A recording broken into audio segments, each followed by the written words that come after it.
Oh my God, we're live.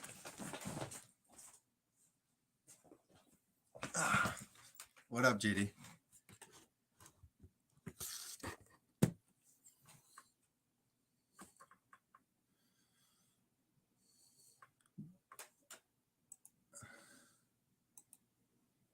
I can't hear you. I think Jeffrey's muting me.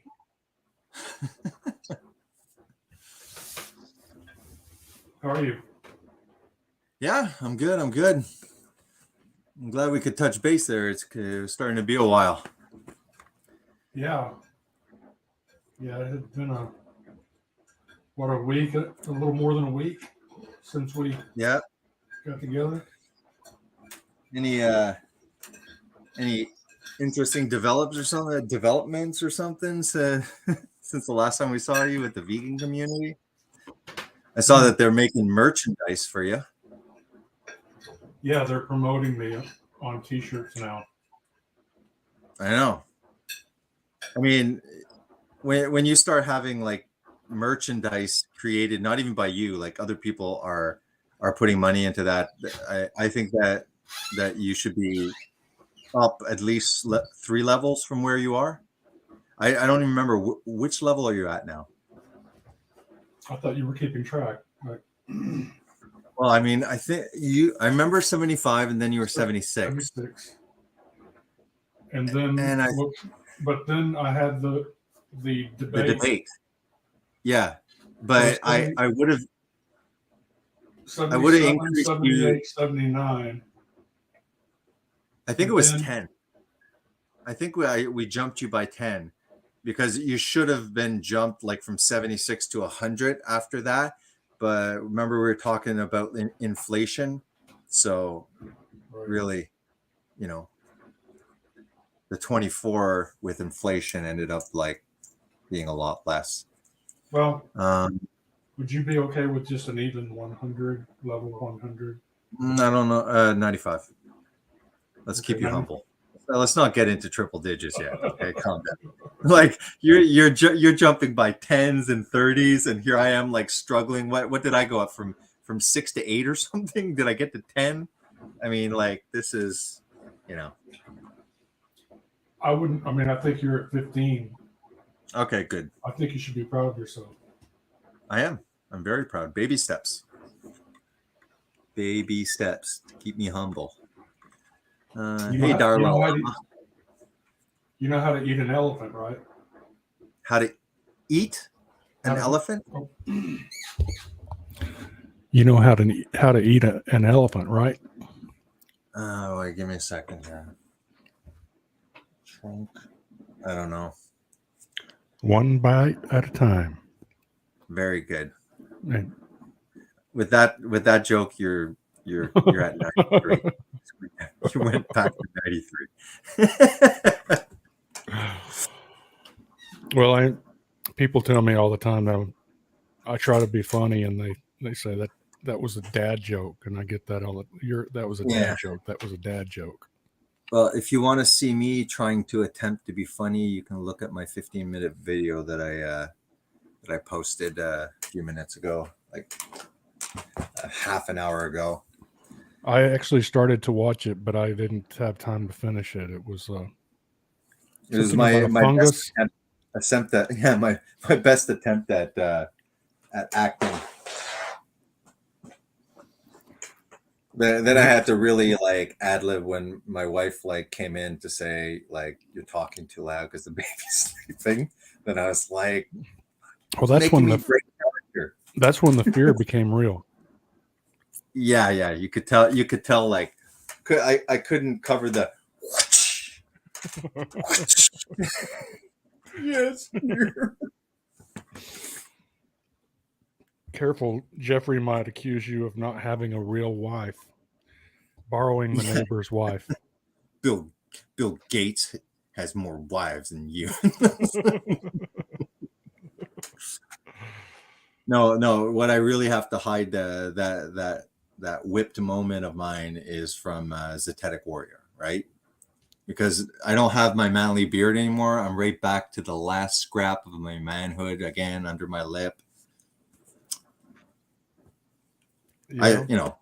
Obviously, if you would have seen me with a manly beard that put him to shame, he looked like compared to my full manly beard, he looked like a pre-pubescent, teen with like, that soft mustache, that 13-year-olds get. You Yeah. can't compete. You can't compete with my manly full alpha beard. Yeah, That was a very manly beard. it was. I heard a guy talking the other day about why the beards are making a comeback, and it's because of the constant war on masculinity. Hmm. Their men are having to actually project more masculinity because it's against our nature to be women. Mm-hmm. And so sporting a full beard is one of the ways that we can feel and be more masculine. Well, I mean, the big question in society now is what is a woman, right? As we know, Woman? what is a woman? Uh, Gender is a spectrum. I know a woman by the name of Jeffrey Phillips. Jeffrey Phillips. She's a bicyclist, former musician. Um, what kind of instrument does this woman play anyway? I don't know. And I mean, I know he's a lesbian because, like, he's dating Ali. She's a real woman. Can't call her. Can't call her. Yeah, Jeffrey. Poor Jeffrey. Well, both men and women require cholesterol to make their hormones. Mm-hmm. So He said, it makes me laugh. What did Jeffrey say? Like, oh, yeah, he's like, I don't eat soy. But, like, just in that same video, maybe like not that much before, he was talking about he has like this emaciated crackhead look because he's a marathoner. Like, he's supposed to look like that, and then he's like, what do you mean? I never eat soy. And I'm like, well, considering it's the best you can get as protein and you do look like a emaciated crackhead, maybe you should up your soy. It's like the best you can get. I yeah, if like you your can't, little video there where he's saying I don't eat soy, and then he's, you were was that a YouTube short or something? You know which one I mean? I think it was yeah, really that was a brief. short. Yeah, let's play that. I thought that was beautiful, short and sweet. Okay, I'll pull that up. Pop that up. Jeffrey, not Philip. They buy their hormones nowadays. Mm-hmm. Yeah.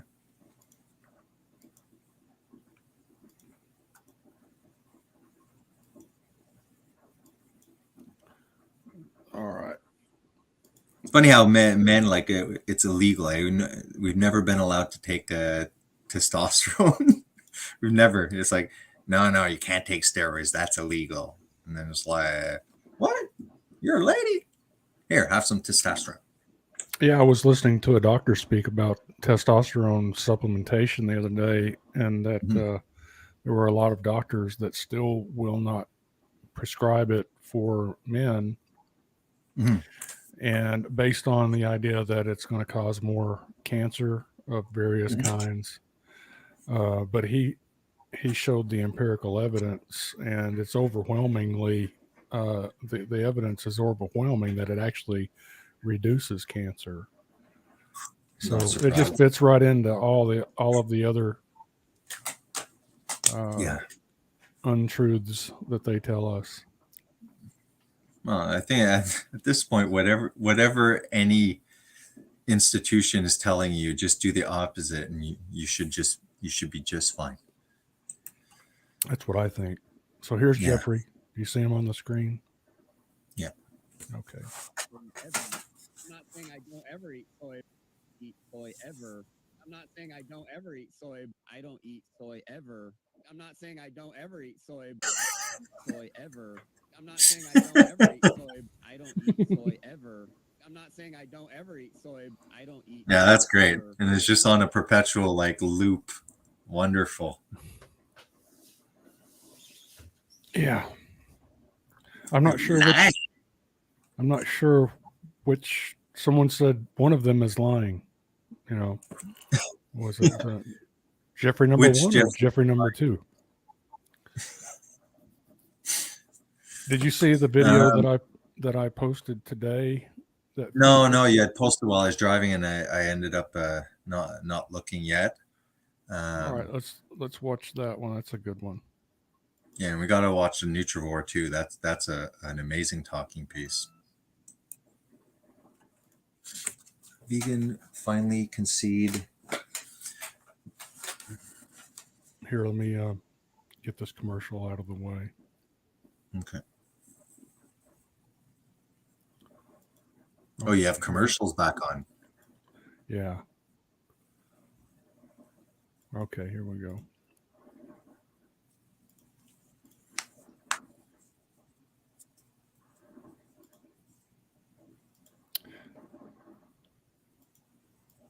All right. The vegan activists started out by saying that their diet does not kill animals. Why do you choose to pay for murder when you can just be vegan? I proved them wrong with my Vegan Kill Cult series. So then they admitted that factory crop agriculture does cause untold gargantuan amounts of animal suffering and death, as well as environmental destruction, but claimed that the vast majority of crops are grown to feed livestock, especially soy. If you're worried about animals being killed in the production of soy, then maybe you should stop supporting the industries that use 3/4 to 4/5 of all the soy that is produced. Then I proved, using the vegans' own citations, that 92.49% of the world's soybeans are processed to extract the soybean oil, and 100% of that oil is consumed by humans. The byproduct left behind after soybean oil extraction, called soybean meal, is then sold as a livestock feed for a handsome profit. This implies that the vegans' goal of eradicating all livestock from the earth would not decrease destructive factory soybean cropping because of the ongoing demand for soybean oil. So the vegans then claimed that if they do succeed in criminalizing meat and eradicating farm animals, that destructive soybean oil cultivation would be replaced by massively increasing palm oil production, since there would no longer be, according to these vegan activists, a market for soybean meal as livestock feed. So chances are what's going to happen is that if everything gets turned on its head, they're not going to bother using soil because it'd be inefficient, and they will move to another oil. And if they move to something like palm, for example, which only uses a very small amount of land compared to soy, there could be a huge difference in the amount of crops that are grown, the amount of land that's used. Well, it's a better yield, right? However, there's a couple of major flaws in their story. For one, palm oil cultivation is already causing massive deforestation and habitat destruction. Secondly, if vegans succeed in robbing us of available animal sourced nutrition, there will be a deficit of more than 128 trillion grams of high quality protein globally, which will have to be replaced, and then some, because plant protein is less digestible and less bioavailable. Soy protein, while less than ideal because of deficiencies, can be extracted from soybean meal. So when I confronted two of these vegan activists about where they expected us to source our protein in a vegan world, this is how they responded. Can you tell me where you're getting your protein from? It's not about where I'm Pretty getting much my everything. protein from. Everything has got protein in. Broccoli. So 100 grams of broccoli contains only 2.8 grams of protein, while 100 grams of beef contains 26 grams of protein. Not only is broccoli abysmally low in protein, but broccoli has a protein digestibility corrected amino acid score of 0.64. This essentially means that the protein in broccoli is only 64% digestible by human beings, which means that while on paper broccoli contains 2.8 grams of protein per every 100 1.6 or grams, something. the reality is even more pathetic. 1.792 grams of protein per every 100 grams of broccoli. Suffice to say, while vegans like to prance around screeching that a well planned vegan diet offers all the nutrients your body needs, they've actually not come up with a plan at all to make a vegan world succeed in anything but massive global starvation. I've offered to help them iron out the deficiencies in their plan. Let's see if they follow through. So what I think what we'll do after we wrap this up tonight Yes, is we might need to come we back to can this. get back together. Yeah, we'll do and some then research. we can figure out how much crop agriculture will have to increase Sure, in a vegan world. sure. We Yeah. can speculate. We can estimate. Yeah. Such a beta male, that guy. All right, thanks. That was super well done, JD. I'm Thank just gonna go downstairs because it's The probably what. protein globally. Now this graph right here, the red bar, I added up all the grams of protein that are being consumed right now in meat, fish, and milk. That's global, 129 trillion. That's actually a conservative estimate because it doesn't count things like clams, oysters, Yeah, shellfish, shrimp. It's just fish. Fish does not include things like shrimp. And the yellow bar is how much protein could possibly be extracted from all the soybeans currently grown in the world. yeah, So not only is soy really, as far as quality and variety, soybean is the best that the plant world has to offer in regard Yeah. to amino acids or proteins. However, it is deficient not only in certain amino acids, but also things like B12 and Yeah. other essential nutrients that you would get in animal foods. DHA, EPA, Exactly. all of the subsidized, corn, soy, and the grains. They're completely deficient. They'll have minerals that are in forms like calcium oxalate and stuff like that, like where there's oxalate, so it's not really absorbed and stuff like that. I did one video. It's like looking at it. It's like, where are the nutrients, guys? Where are the nutrients? They're not there. So this idea that if we eliminate all the livestock, then after we'll be able to live on soy, corn, and grain. Okay. So you have a bunch of carbohydrates and omega-6.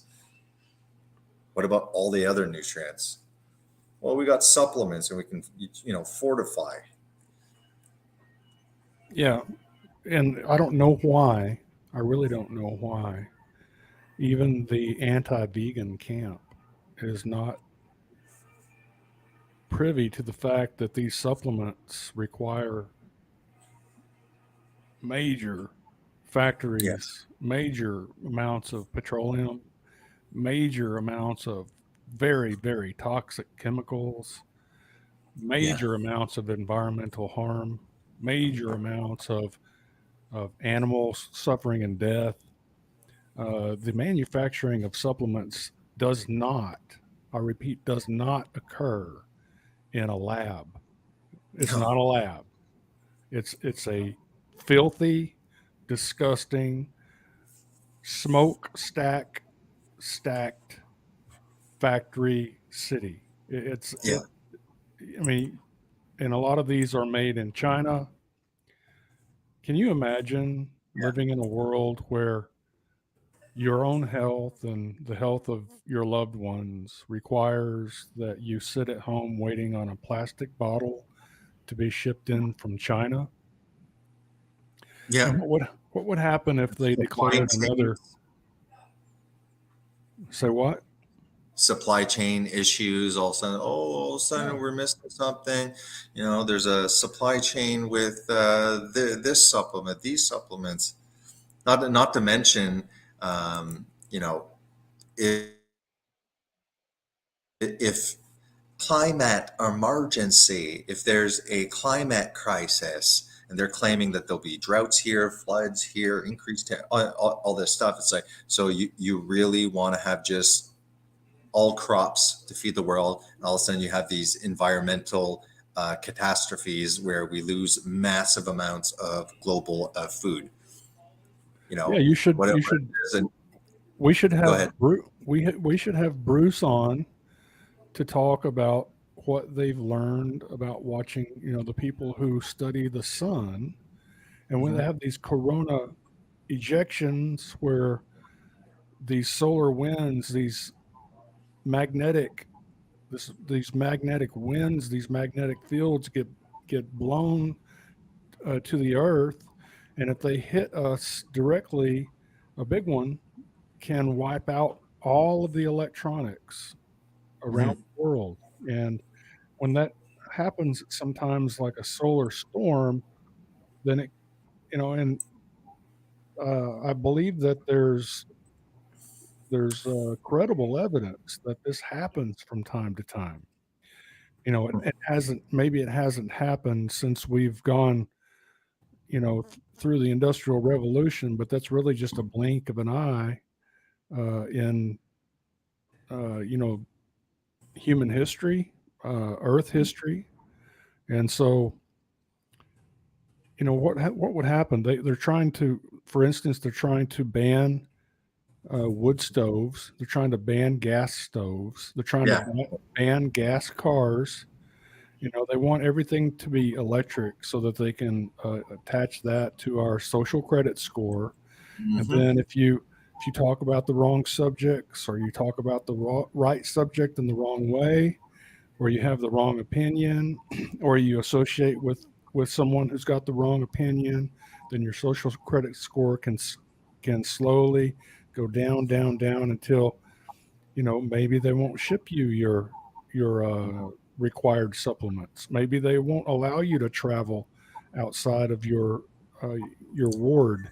They may disable, electronically remotely from a satellite, disable your electric car, or like what I think Tesla got caught disabling their cars from actually being able to be charged 100%. So you could only charge it to like 75%. So I could see them setting it up so that if your social credit score, gets down to 50, well, then you can only charge your car up to 50. If it gets down to 25, now you can only charge it to 25. And let's say they get this whole electronic prison set up, and then all of a sudden we have a solar storm, and all of that gets wiped out. Well, now it's a huge catastrophe. All of the food, like talk to some of these farmers right now. These tractors require an internet. Just to function, they have to have an internet connection. And, they've got firmware that you have to update. And sometimes the firmware that you update to, just like it happens with phones, it'll brick the whole tractor. And so what happens when we have a solar storm and all the tractors get bricked, and all the trucks that deliver our food and all of our other commodities get bricked, and all of the equipment in the hospital gets bricked, and all of the cash registers get, all of the cash registers, all of the electronic credit system registers get bricked. And then all of a sudden, the entire system does not have an analog backup in case something happens. And it could be a natural disaster like a solar storm. It could also be, some rogue government terrorists that cause. Yeah, of course. Or say some kind of fungus or something that is growing on, the kind of these diseases that plants can get that can all of a sudden, get out of control and stuff like that too. I'm trying to look for, so you got Moist Vegan.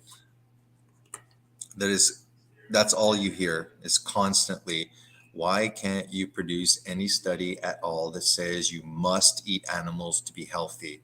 I've asked 1,000 times to you people, but never get an answer. The point is that long-term veganism has not been studied. So they'll talk about vegetarians, but the science is still out. Obviously, Moist, you love the one from nutrition, Institute of Nutrition and Diet and Nutrition. You know the one that says that it's safe for all. From birth to death to breastfeeding to pregnancy, and that was redacted as being scientifically unfounded and not accurate, and there was full of criticism about biases and stuff like that, and that was redacted. Yet people are still using that, and like most of the times, you'll have these big social media presentations of the crap science. Then after it quietly gets redacted or refuted, and then after no one hears about it, and that lie just keeps on getting propagated. I'm just trying to punch up. What I would like to ask Moist Vegan, because he's the one that's making the extraordinary claim.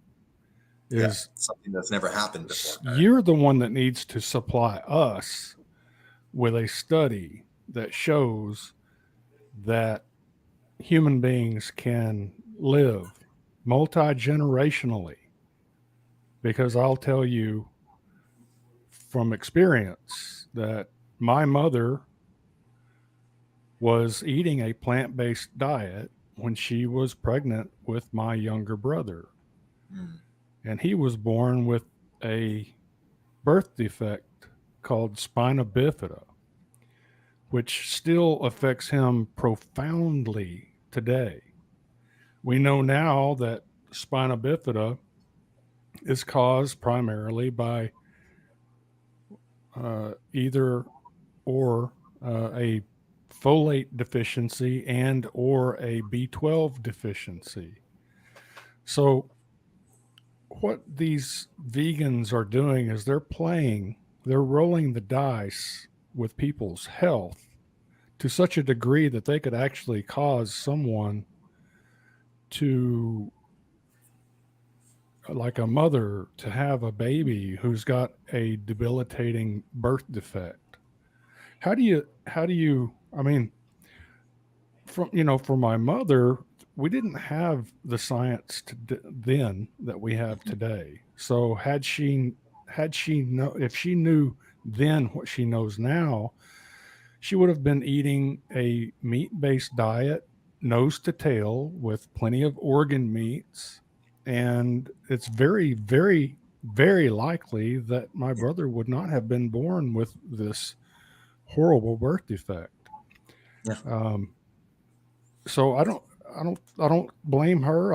I know that my brother doesn't blame her, but it was the fault of her diet, her plant-based diet, because even back in the 70s, people were being encouraged to cut meat. That was after the margarine craze got going. They were demonizing saturated fat and animal products even back then. And so I'm sure that there's doing that since like the little bit close to the 1950s.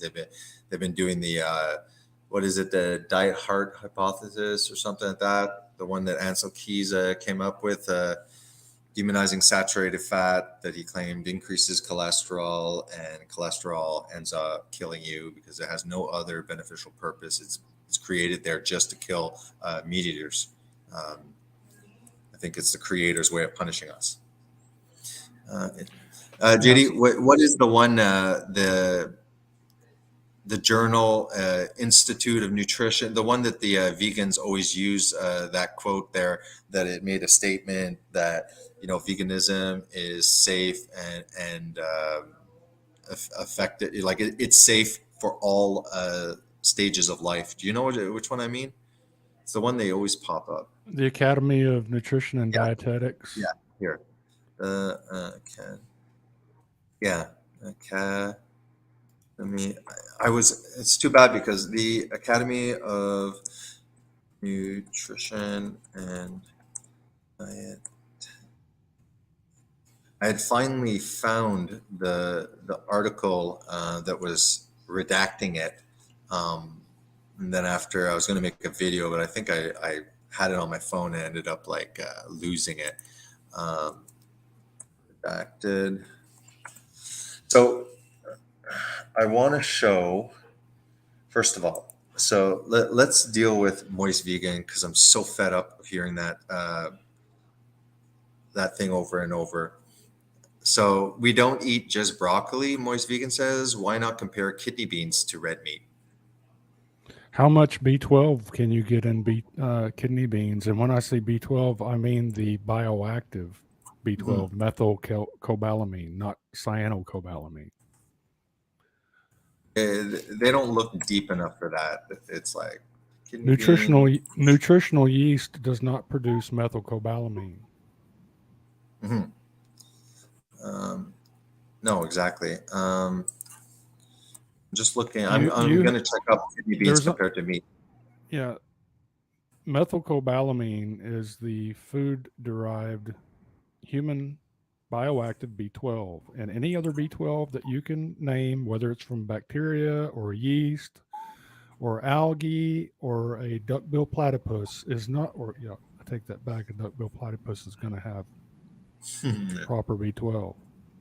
It's got to be methylcobalamin. If it's not methylcobalamin, then as far as I'm concerned, you're trying to harm people. Yeah. I'm trying to find.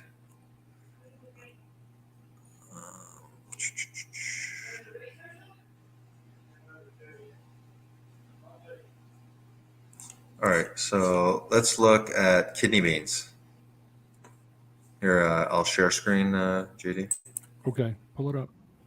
Present, share screen. And if Moist Vegan has the cojones, step on the live stream with us. Yeah, that'd be fun. All right, JD. Yeah, let's look at the kidney bean. Yeah. Okay, go ahead. Is it on there? I mean, you have it ready to go? Yeah, I got it ready to go. Okay. Is it popped up there? You see the kidney beans? I can see it. Okay. So this is for 100 grams, 1 cup. Okay, so there is no fat soluble. None of the fat soluble vitamins are here. Simply put, there's no fat in kidney beans. So you forget about all the fat soluble vitamins. You're getting carbohydrates. Great. That's fuel. Ain't building anything yet. Then you got vitamin protein. A, no vitamin A, no vitamin D, no vitamin E, no vitamin K2, MK4. Yeah. See, you got sodium, magnesium, iron in the form of non-heme iron, potassium, B6, and this is calcium oxalate, and a little bit of vitamin C. So yeah, now let's compare. Maybe I guess what do you write? Beef or meat nutrition. Hopefully it would be fun if it popped it up exactly the same.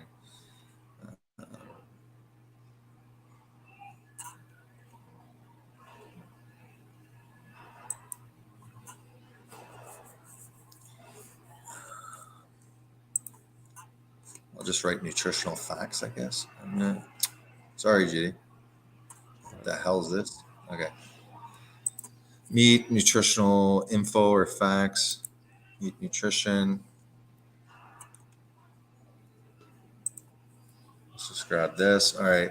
So let's look at what it's saying. Okay, so fresh lean beef is rich in various vitamins and minerals, especially iron and zinc.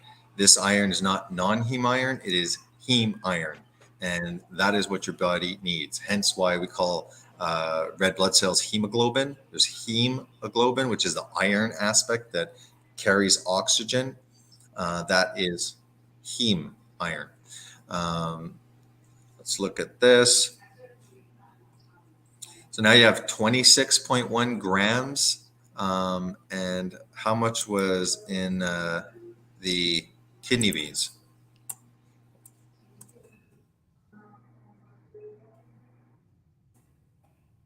Geez, I suck at like popping this up today.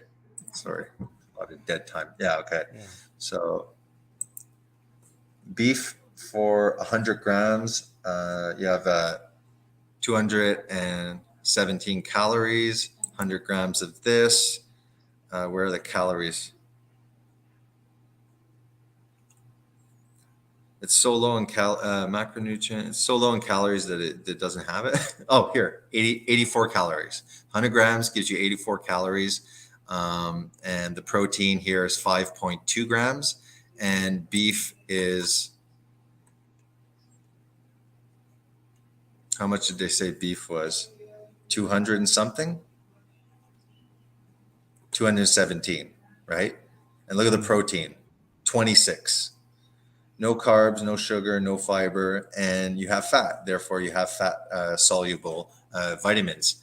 Animal protein is usually high quality, and it contains always 9 essential amino acids in abundant amount needed for growth and maintenance. Like you said, some what vegans would love to call complete. It's because there's like scant amounts of certain ones, so technically they have all of them, but there's a few that are scant amounts, and that's not complete protein. We went through also, right, the anabolic effect of plant protein compared to animal protein. Way more anabolic, so muscle be maintained a lot better with the animal food. And I want to see where it says. So the most common is CLA, which is found in beef, lamb, dairy. The vitamins, so you got the B12, you got zinc, you got selenium, you got iron, you get niacin, you get vitamin B6, phosphorus. You also get creatine, you get taurine. Isn't this an antioxidant? Yeah. Glutathione. You have various fats, CLA. cholesterol. Yeah, you have like this compound serves many functions in the body. Yes, that's right. Cholesterol actually serves an important function. It's 20% of literally the composition of your brain. Every cell has cholesterol. Well, yeah, there's. I think the actual the portion of your brain that is made of cholesterol is around between 60 and 70%, and 20 to 25. I thought it was No. fat was about 60. I thought like the cholesterol was 20. No, it's that 20%, 20 to 25% of all the cholesterol in your body is in the brain. Oh, okay. I didn't know. I made a mistake then. Anyways, so Moist Vegan, what's your point about kidney? Why are you saying, hey man, why don't we compare like meat to kidney beans? Meat just kicked soybeans' butt like JD kicked Jeffrey's Phillips' butt. We have, okay, so here, like you said, they keep show me a study that says that we can't be healthy without animal food. First of all, like we said, there's no long-term studies of veganism plenty of literature, all concerned and measuring nutrient deficiencies that can arise. Now, you psychopaths are trying to push the whole world to have a vegan diet when genetically, health-wise, age-wise, all sorts of factors could affect a person's ability to extract and use a lot of these plant nutrients. We've gone through beta carotene to the point of nausea. Beta carotene is what you guys call vitamin A. It is not in the active form of retinol, and it is anywhere as low as 5% conversion to retinol. So you guys are trying to push on the whole world, right? Veganism. So what happens when you have a crap converter of vitamin A, meaning beta carotene? So think of it, there's 8 billion people. How many percent, even if it was 1% that are crappy converted, do you realize how many million individuals would become extremely sick rapidly if they cannot convert beta carotene effectively? And then what? They're going to be taking supplements of more beta carotene, converting that at 5%. You're going to cause women that are beta carotene poor in conversions, and then those deficient mothers with a vitamin A deficiency, you'll have babies born with like literally they'll be blind and eyes will be unformed. There'll be a lot of genetic defect, and vitamin A doesn't just work on the eyes, retina. So if you look at this is pretty recent, 2021, the intake and adequacy of the vegan diet, a systemic review of the evidence. When you look at the results regarding macronutrients, vegan diets are lower in protein intake. Not only they're lower in protein intake, the lower protein intake that they take is not complete protein, not as digestible, and not as bioavailable. So you have vegan diets that are lower in protein intake and lower quality, so of protein compared to other types of diets. Veganism is also associated with low intake of B2, niacin, B12, D3, iodine, zinc, calcium, potassium, selenium. B12 intake among vegans is significantly lower than the recommendations, and calcium intake is the majority of vegans were below recommendation, and there's no significant difference in fat intake, which was observed. I'm really surprised because vegans' fat intake, they think fat is literally poison. Vegan diets are not related to deficiencies in vitamin A, B, B6, C, E, iron, phosphorus, magnesium, copper, folate, and have a low glycemic load. So conclusion, following a vegan diet may result in deficiencies in micronutrients we just went through, which should not be disregarded. It should not be disregarded. Okay, so this is the problem. You guys are a small amount of people that are doing veganism. We know the dropout rate after X amount of years is extremely high. I'm sure JD can throw out that statistic. He probably knows that. So however, low micronutrients and macronutrient intakes are not always associated with health impairments. Individuals who consume a vegan diet should be aware of the risk of potential deficiencies.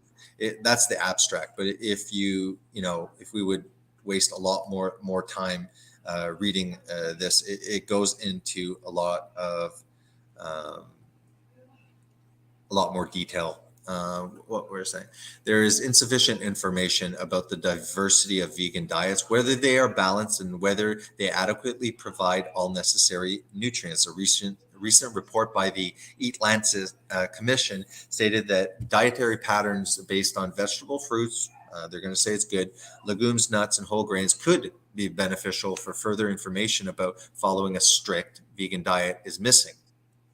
It's almost all countries' national food-based dietary guidelines include meat and dairy, as well as other food groups. This systemic review aimed to investigate the intake and adequacy of vegan diets, macro, blah, blah, blah, blah, European populations, and to evaluate whether this diet can be characterized as acceptable in providing all necessary nutrients for human health according to the WHO recommended nutrient intakes. This information will support development of guidelines. So in most of the studies that aren't biases, basically the science is still out. Okay, there's concerns, and technically, no, it is not acceptable. We don't know doing this long term health of vegetarians. And so for cancer, there are some evidence that the risk for all cancer sites combined is slightly lower in vegetarians than in non-vegetarians. But and we have to remember, like, okay, so vegetarians buy into the health effects of avoiding animal food. So they already are probably less likely to be non-smokers compared to the meat eaters and the omnivores, which within that category includes all of the people that eat a standard American diet with seed oils, with beer, smoking cigarettes, obesity, carving it up. Like, this is what veganism and vegans and vegetarians are better than. The insane crap diet that's killing everybody. It's better than that. And we don't know for how long. Like I said, I think the body can last a bit with veganism, but over time, you're going to be deficient in protein. You're going to start losing muscles. And this idea that, well, we're not sure about, if the nutrients are deficient, if that causes real health concerns. Weston A. Price, okay, it was probably like insane, like 5 times. I don't know, but I remember hearing the nutrient content in the soil, in the food, is uncomparable. So these ideas that, oh, well, these are the recommended. No, this is recommended for deficiencies, meaning you have to be above that to not be deficient based on, what they see. That has nothing to do with optimal levels. You have no idea what you're just hovering above deficiency, and you can say that this is a great diet and I'm getting everything I need. Overall mortality is similar for vegetarians and comparable non-vegetarians.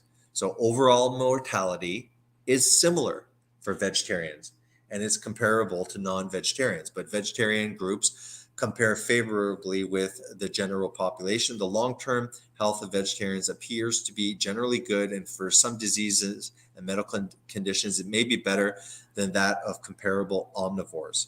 So again, right here, you're comparing it with omnivores. Okay, so that's 99% of the population. So we're comparing 99% of the population that are omnivores and comparing them to vegetarians. What's the other one? All right, that's good enough. So is Moist Vegan going to come on and start posting all this evidence that a vegan diet is safe for, from birth to death? You can last like 80 years on this and thrive. Is he coming on? So vegans have science behind them and you don't. Here, let me This is cover. typical vegan. Like, what the hell have I been looking at? Well, he's one of those vegans that will ignore everything that you say. Yeah. Um, No, 100%. yeah, they're just completely belligerent. You can sit there and show them, for instance, Moist Vegan was saying, well, you've got to show us a study showing that people who are taking B12 supplements end up B12 deficient. And the problem with that, number one, is they don't do studies like that. Number two, there are people out there that are taking, that are supplementing methylcobalamin, and they're going to actually have enough, very likely to have enough B12, human bioactive B12.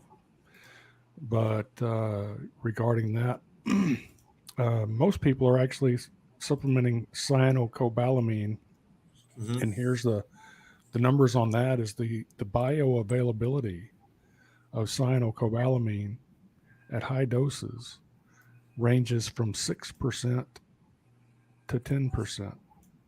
And then it has to be converted into methylcobalamin, and the conversion rate for healthy adults is about 10%, and the conversion rate for infants and the elderly is less than 1%.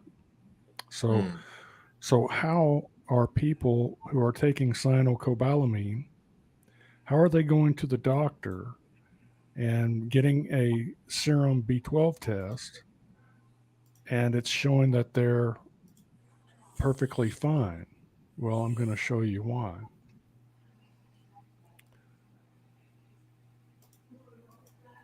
Because when they measure serum B12, all of the different versions of B12 can register as cobalamin, because that's what they're measuring for, is cobalamin. So you can have a bloodstream full of cyanocobalamin, and it can fit. It's not being used. Yeah, It's just floating around.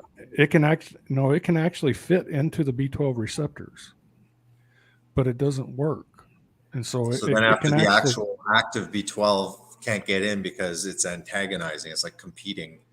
It's blocking it. It's like a movie theater, and all the seats are already occupied. If a real human bioactive B12 comes in there, which is methylcobalamin, looks around for a place to sit, and all of the seats are taken up by the inactive forms. And so they can fit into the receptor sites. But serum B12 can be a false normal or even a false high while a deficiency is present. A value above the reference value does not rule out a deficiency, and a slightly lower value does not mean a B12 deficiency, although a B12 value beneath 150 has a specificity of 95% or more. So these other B12s that are not bioactive in humans, like the kind that bacteria produce, which is cyanocobalamin, they're called B12 analogs. And there's a bunch of different B12 analogs. They're also called pseudo vitamin B12. They don't work. And so the only one that works that you get from food is methylcobalamin. And a few other things I wanted to cover here. I'll cover real quick. Yep.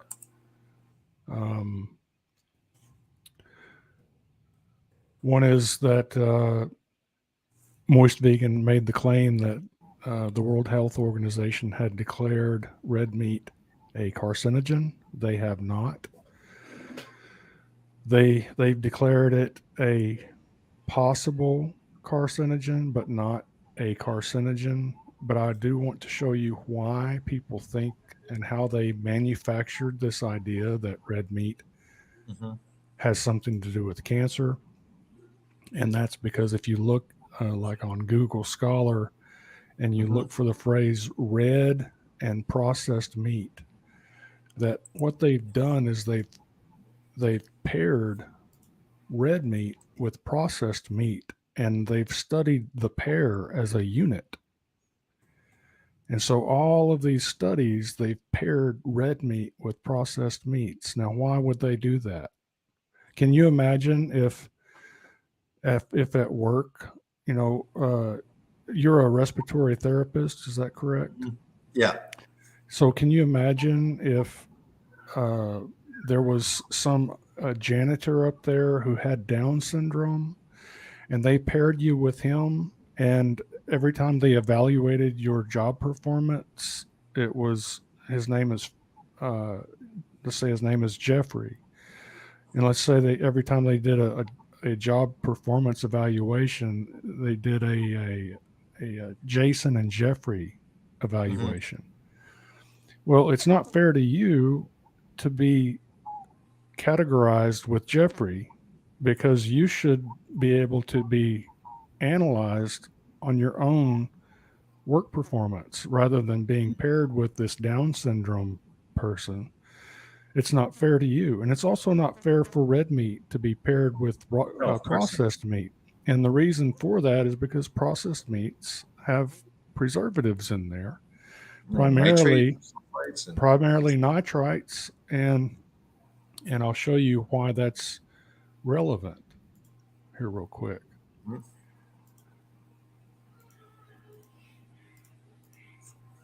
I got, Dean Ornish? Yes. Yeah. I have an article on Scientific America talking about him. Oh, hold on. So nitrites. Hey, Moist Vegan is asking if we want to go through all of them. Yes, Moist Vegan, get your butt on here. Let's talk. So what happens is the nitrites, and this is true for bacon as well. So bacon is made of pork belly.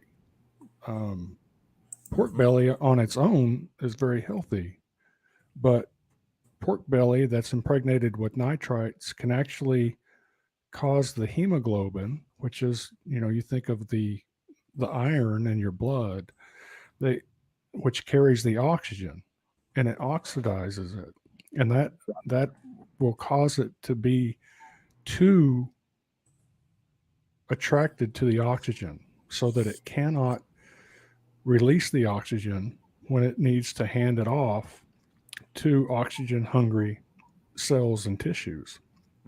And so what do we know about human cells, human tissues that are under oxygenated, that are suboptimally oxygenated? They're prone to cancer. And so it makes sense that processed meats would lead to a certain amount of cancer. But what does not make sense is that they would inexplicably pair red and processed meats as a unit and study the pair as one thing. But think about it. How many years have we been hearing this phrase, red and processed meat, red and processed meat, red and processed meat, red and processed meat, red and processed meat? I mean, over and over, hundreds and hundreds of studies where they took red meat and processed meat and studied them as a unit in regard to cancer outcomes. Does that make any sense? No, it does not. I mean, it seems like it does, because we've heard that phrase so many times, red and processed meat. It's like, of course, it's like your left shoe and your right shoe. Yeah. But that's false. I mean, processed meat could be processed turkey, like sandwich meat made of turkey. Well, that's impregnated with nitrites. It's going to cause your blood to be handicapped at its job of delivering oxygen. And so if you're going to study those two, they should be studied separately.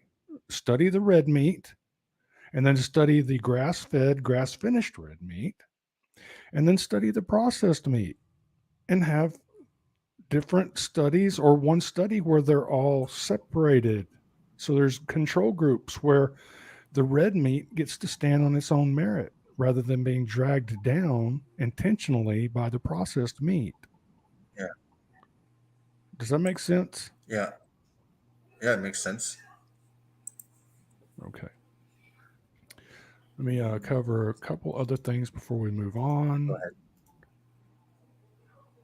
ahead. Moist Vegan said that we get all the cholesterol we need, that our body makes all the cholesterol we need. However, not necessarily. No. It can be too low. And, what are the symptoms of low cholesterol? I mean, if the body always creates whatever cholesterol you need, and that's what the vegans claim, then we wouldn't have symptoms of low cholesterol. No, they wouldn't. This would be a non-issue. No one would ever. You wouldn't be able to look up what are the symptoms of not having enough cholesterol. It wouldn't be a thing because. No. But the vegans keep lying. So depression, anxiety can spring up many causes, possibly including possibly low cholesterol. Symptoms of cholesterol-induced depression and anxiety include hopelessness, nervousness, confusion, agitation, difficulty in making decisions, changes in your mood. Doesn't that sound like some of the vegans that we know, that we've talked to on live streams and debates? I mean, that sounds very vegan. He trembles. He acknowledges that he has anxiety. Somewhat of a bloated belly. Isn't Vegan Gains? Hasn't he confessed to being like suicidal, depressive? Who? Vegan Gains. Yeah, I mean, he hears.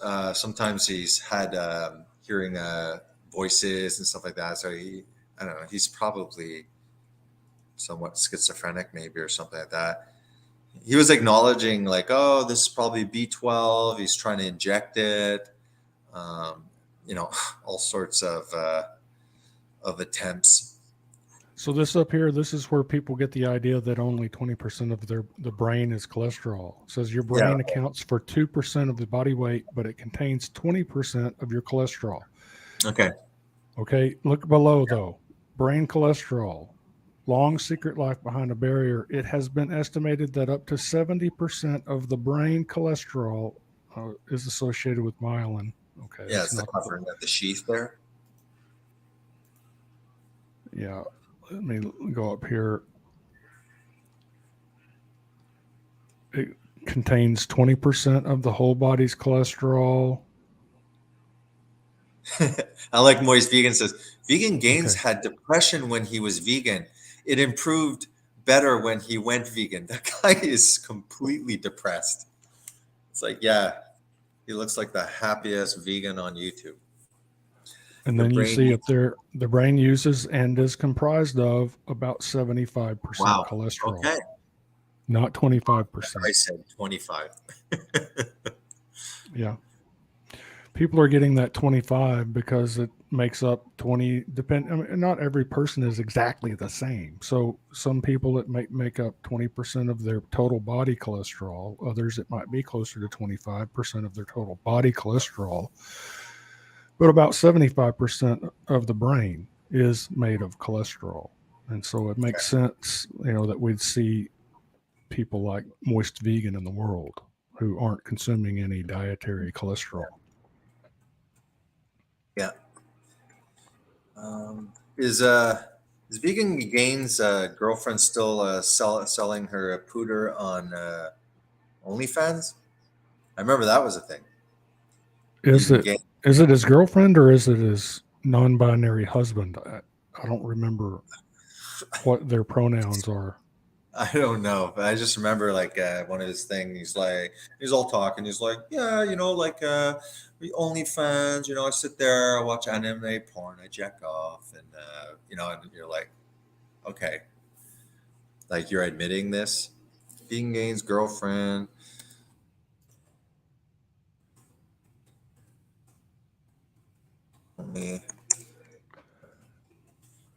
Moist Vegan, you show us a study that says that you can be healthy without eating animals.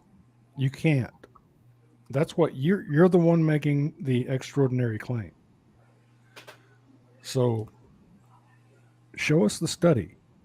You're claiming that human beings can live on 0 animals, 0 supplements. So show us the study. Do you have any studies?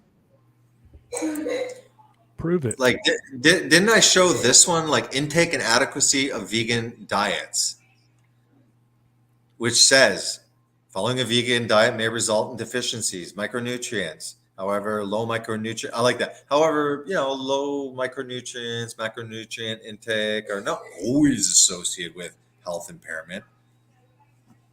Okay. Is it associated with thriving? I'm not sure. Yeah. So, I mean, malnutrition, reduce muscle mass.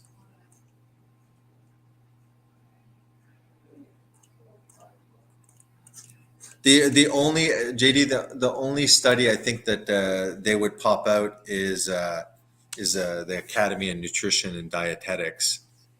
That wasn't a study; that was a position paper. Yeah, no, It's yeah, on fired. top of it, but like it seems like that's the one that like blatantly is like, yeah, veganism, safe, fat, healthy for all stages of life. So you want to talk about the Adventist health study? Where was this a vegan study? Are To my you knowledge, asking me? it wasn't. I remember going through all of these studies that they talk about. A lot of them they use as vegetarian studies. Remember the blue zones and stuff like that vegans like to use that study? Yeah. I'd have to get back into them. So it seems to me that those are not vegan areas. They claim it's like, look at the blue zones. Are the blue zones vegan? No. Okay, then don't take credit for it. Here, I've got something for Moist Vegan here. This is a study. Nutritional deficiencies in vegan runners. And so down here you Like get Jeffrey. to the, well, yeah, he's a biker. Very similar. Conclusions. These results suggest that the dietary intakes of the vegan recreational runners in the study were deficient in some key nutrients. Mhm.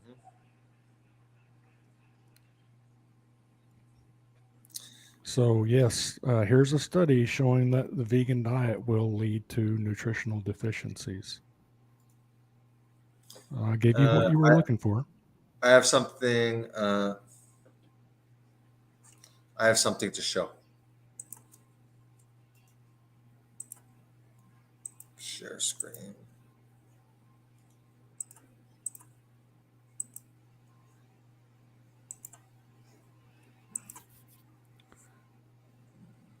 Moist Vegan There you go. says a study on a vegan junk food diet doesn't. So if you, there was nothing in that study that I just showed that indicated that those were vegan junk food diets at all. But he jumped to that conclusion because he's operating under constant confirmation bias. Mm-hmm. So check this out, JD. It's on the screen. Yeah. Revealed. So group shaping U.S. nutrition receives millions from big food corporations. This is about the Academy of Nutrition and Dietetics.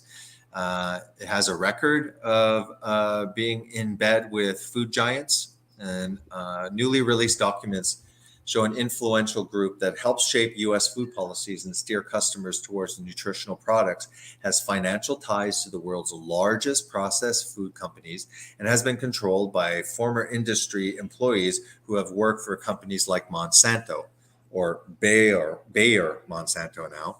The documents reveal that the Academy of Nutrition and Dietetics has a record of quid pro quos with a range of food giants, owns stock in ultra processed food companies, and has received millions in contributions from producers of pop, candy, processed foods linked to diabetes, heart disease, obesity, and other health problems. The findings are a part of a recently published peer-reviewed study that examined a trove of financial documents and internal communications obtained through the Freedom of Information Act. The findings are it is incredibly influential. So if the Academy is corrupt, the nutritional policy in the U.S. is going to be corrupt, says Gary, executive director of the U.S. Rights to Know and co-author of the study. The investigative nonprofit developed the study with research from nonprofits and universities in the US and the UK. It's incredibly influential. So okay, that's just a highlight. If we're ever going to solve the problem of obesity and diabetes in the US and elsewhere, then we're going to have to tackle corruption in our health institutions. The Academy says it's an independent voice and trusted educational resource for consumers. It lobbies Congress and represents and provides information to over 110,000 U.S. dietitians who help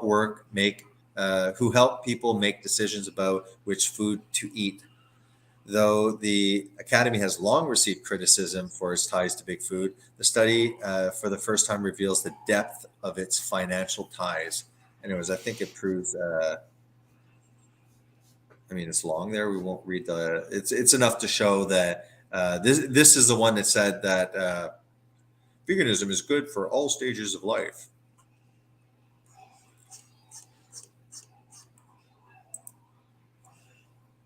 I think just want to. Yeah, Moist Vegan is what we call a useful idiot, and he's actually useful to both sides of this debate.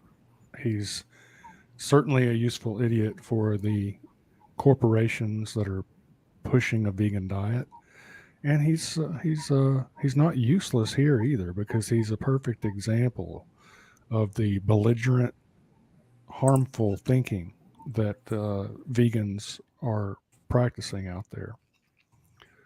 So the more he speaks, the more the audience can actually see what kind of harmful thinking is being promoted amongst the vegan cult members, and how their confirmation bias is constantly preventing them from admitting the truth. You can show them a study, just like I did a while ago, that showed that key nutrients were missing from vegan runners. But then he turns around and says, but can you show me a study that says that you cannot be healthy without eating animal foods? And then you show all of these studies talking about, DHA, EPA, pretty much almost absent, vitamin A, vitamin D. It's like, you're like, this shows it, but it's like, no. Food reaches. Have you seen this? No. How corporations brainwash the Academy of Nutrition and Dietetics. Cool. We'll watch a little bit of this. Yeah, sure. He was diagnosed with diabetes. He felt like he was at the end of the road. His doctor told him that diabetes was a chronic disease that he was going to have to deal with for life. He saw a registered dietitian who recommended he eat a low-fat, high-carbohydrate diet. Unlike most, Stephen went out of his way to do his own research on the best diets for diabetes and came to the conclusion that doing the opposite, a low-carb, high-fat diet, would be more effective. Steve lost 78 pounds and essentially reversed his diabetes, with his blood sugar getting back into the normal range and no longer needing insulin injections. He was so excited about the resulting benefits of his personal journey that he wanted to spread the word for others who dealt with this life-threatening disease. Yeah, so amazing. There's millions of examples where you have people that are doing just the opposite of what the American or the Academy of Nutrition and Dietetics is preaching. And this I'm a freaking example. Like that's what I did. I did low carb, high fat. I lost 50 pounds in less than a year, and was so impressed that I started this channel, which used to be called Fast Keto Prime. And I haven't coached a gazillion people, but my mom, I think she might be at 40 pounds. It's less than a year. My father lost all his weight. He reversed his hypertension. My mom used to be on glucophage because she had like high-ish. We would call her insulin resistant, not technically diabetic, even though insulin resistant and diabetic is just a degree of insulin resistance. And my dad was on a lot of med. everything's weaned off, and yeah, you know, thank goodness, because my mom needed a spine surgery like a month ago. So I'm sure that 40-ish pounds less on her must have helped, because she recovered great. I think she's like, what, 70? Did you want to play more? Yeah, here's a second one. This one is let's see if I can find the open tab. There it is. This is a different video. This one is also about the same fraudulent, corrupted organization. It says, what effect do corporate sponsorships from food companies have on the American Academy of Pediatrics and the Registered Dietitian Association? So it says pediatrics here and dietetics here. So let's see what is.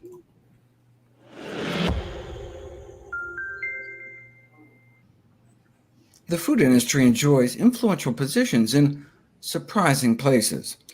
The American Dietetic Association, the world's largest association of nutrition professionals, is, in its own words, so the Academy of Nutrition and Dietetics is a new name. I think what happened was that their reputation was so soiled because of their association with, you know, the Coke and candy and pharmaceutical industries, that they changed their name.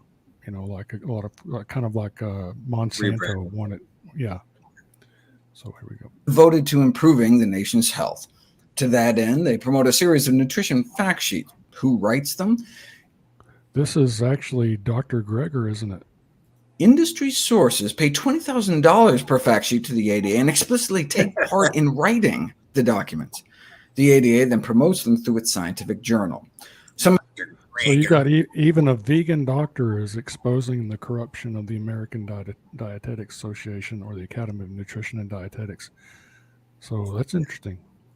Let's go find another one. Here's another one. Exposing. Hey, it's James, and in this video, we're going to talk about a recent research study that is looking at corruption involved in the leading organizations in this country that have a hand in giving nutrition guidance. So if you've ever been to a doctor and the doctor gives you some nutrition advice, you can probably disregard that because doctor said no more monkeys jumping in the bed.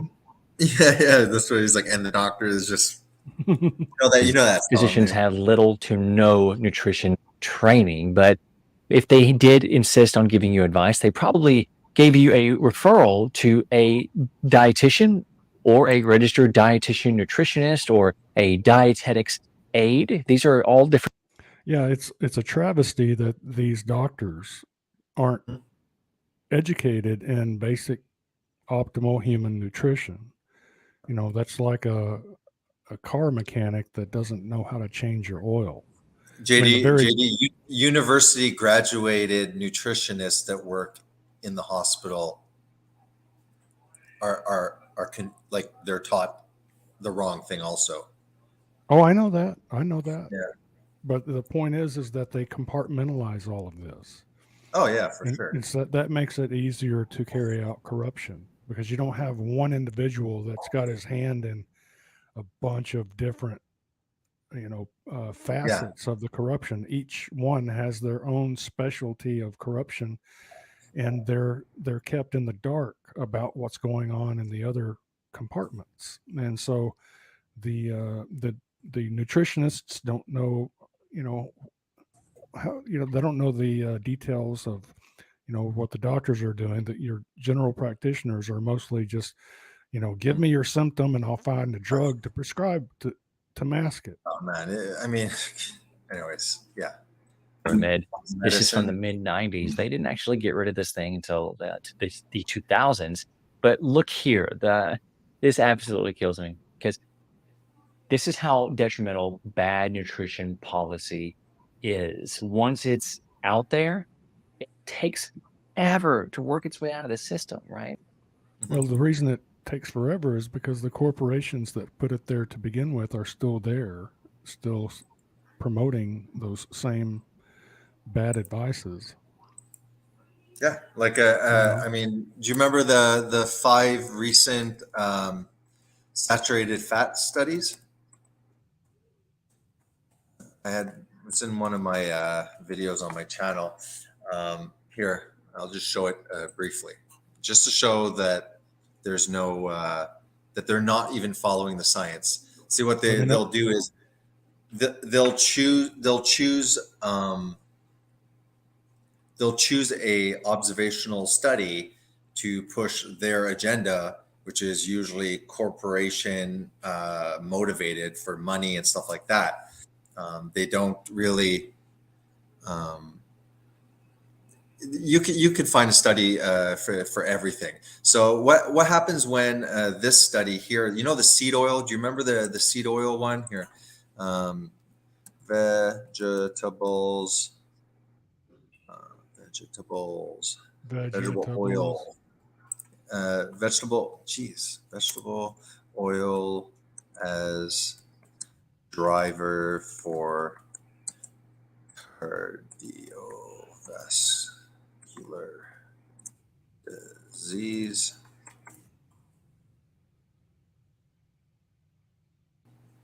Okay, so I have those two. Okay. Good. I'll share screen, Judy. It's coming.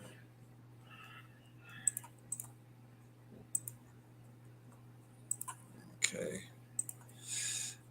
Here's the 5 recent studies on saturated fat.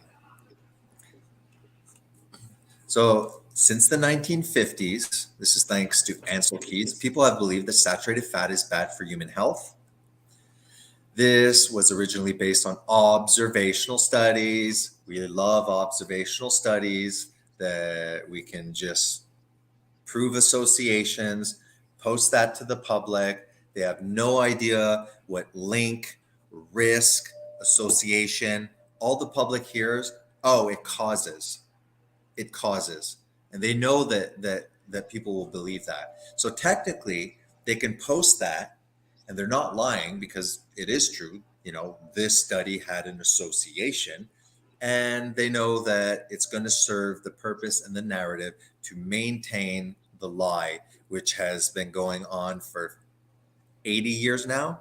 We're going to stretch this: avoid saturated fat, avoid cholesterol. This is what happened in the 50s. The seed oils, right, started in the 20th century, right at the start, peaked around, the 1930s. Now they wanted to make money, so now they had to demonize animal fat so that they could use plant fat, these seed oils, as healthy because they're from plants. How can they be harmful, right?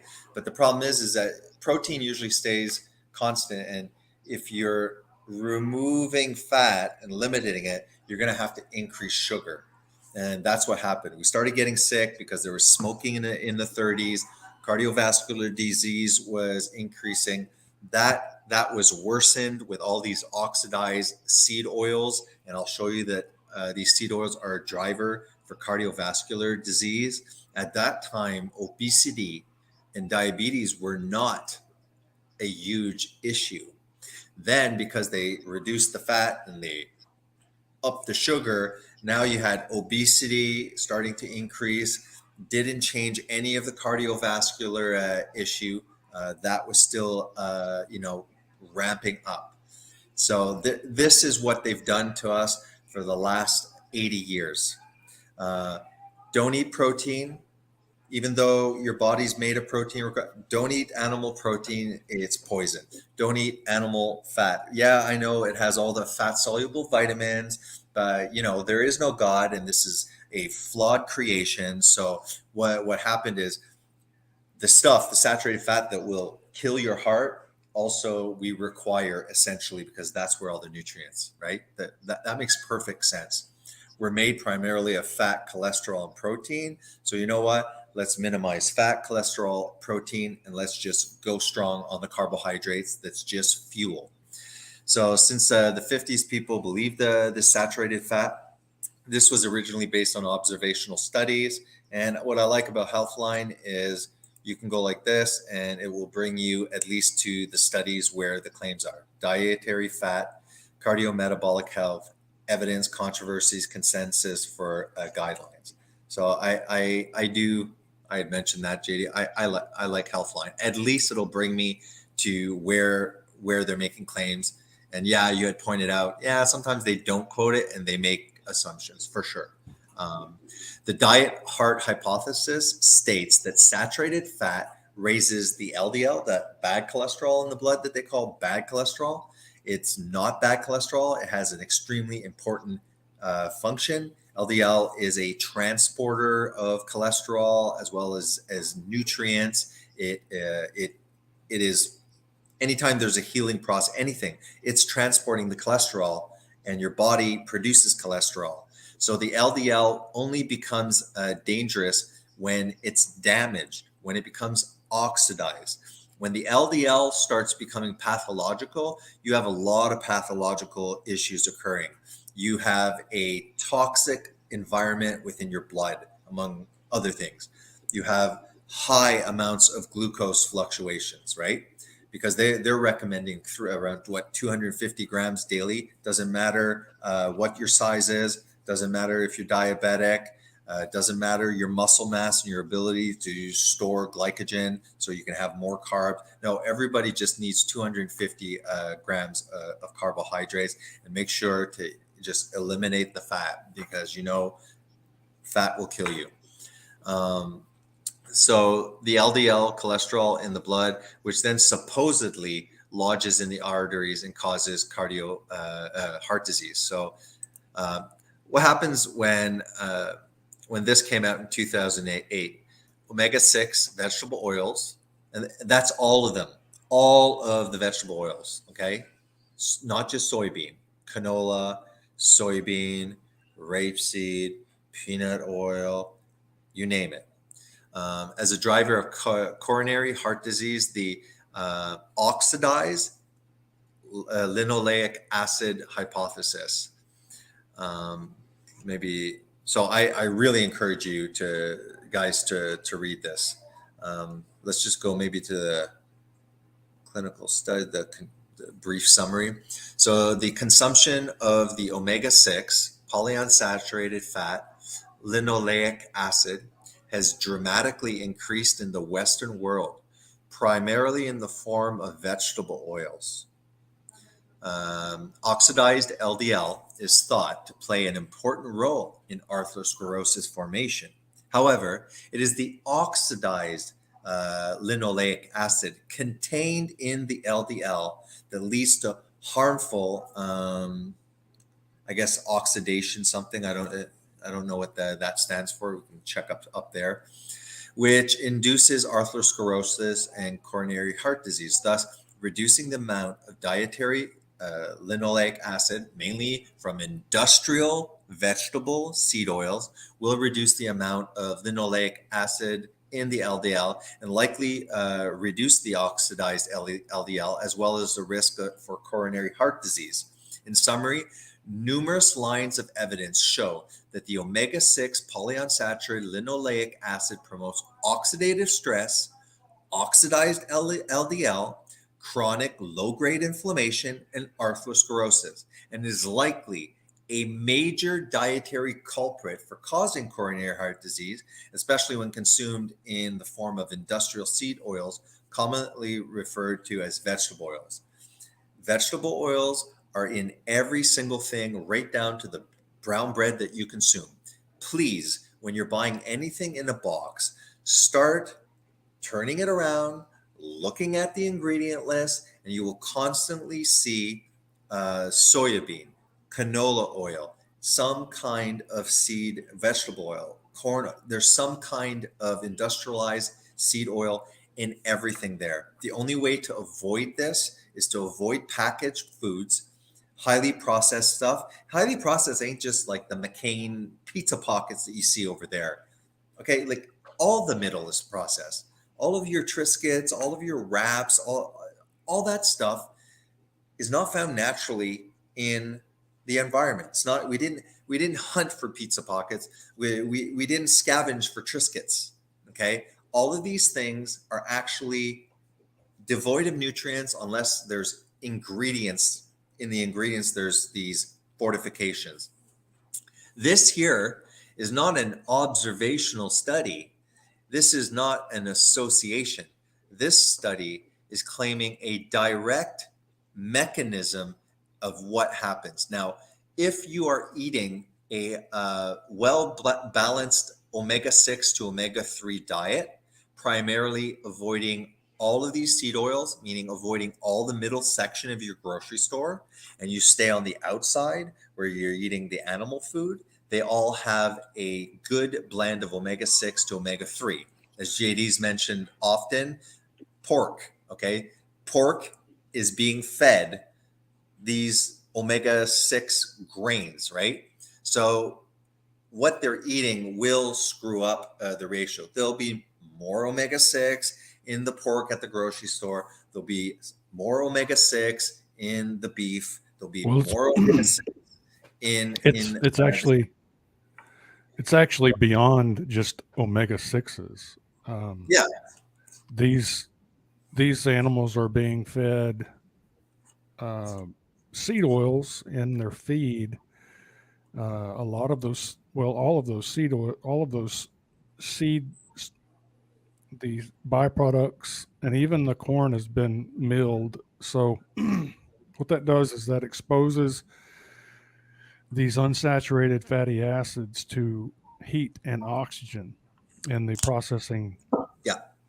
In the processes that they go through, and the studies show that the seed oils that are being fed in the seed oil byproduct, or the seed byproducts that are being fed to cattle, swine, even the poultry, is rancid.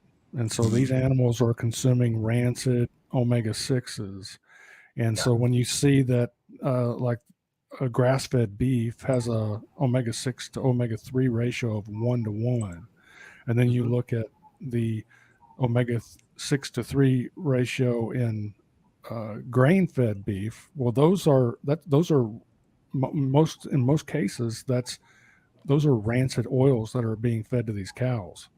And so when the ratio of that grain-fed beef goes from 1:1 to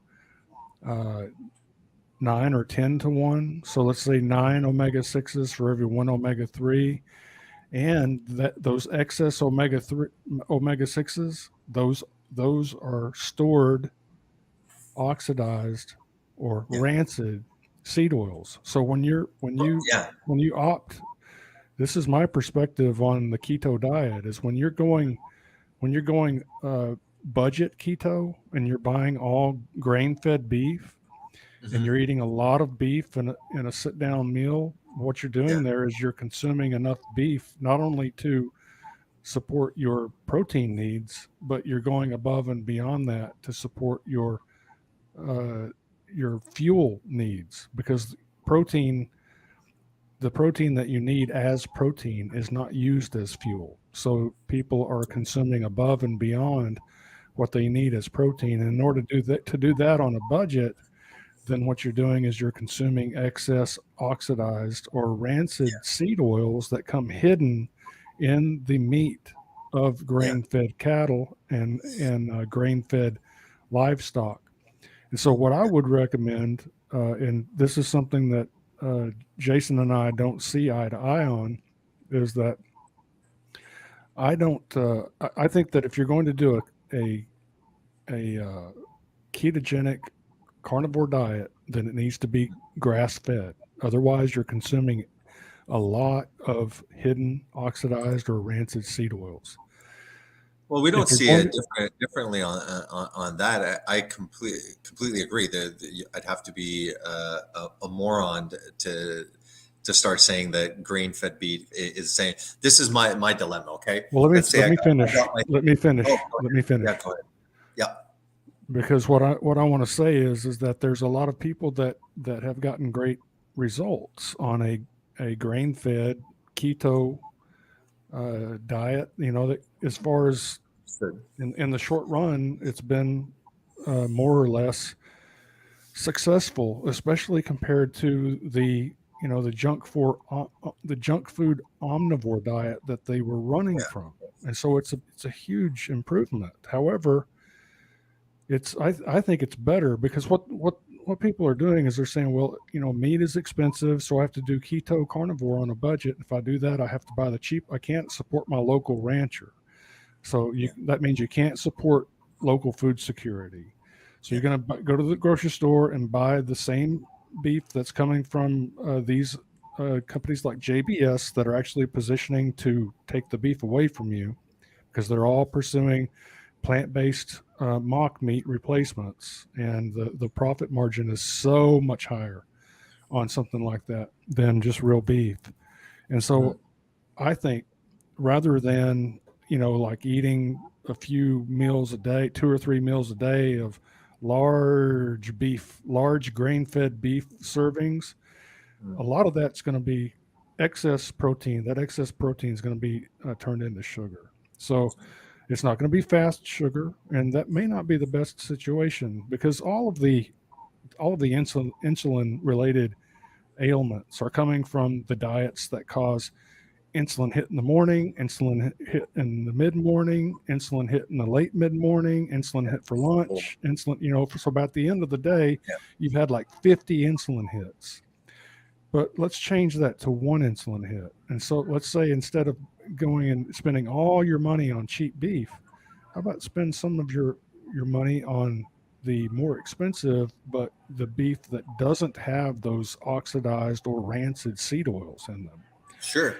And then take that other part of your budget for food and spend it on some type of clean carbohydrate, like maybe organic white potatoes that you can peel and then boil in distilled water, cut them into squares, boil them in distilled water. Most of the anti-nutrients will either be neutralized or be leached out. Can you explain to people though why distilled water would do that? How the difference between distilled water, why distilled water would suck it out? Because water can only hold so much dissolved substances in it.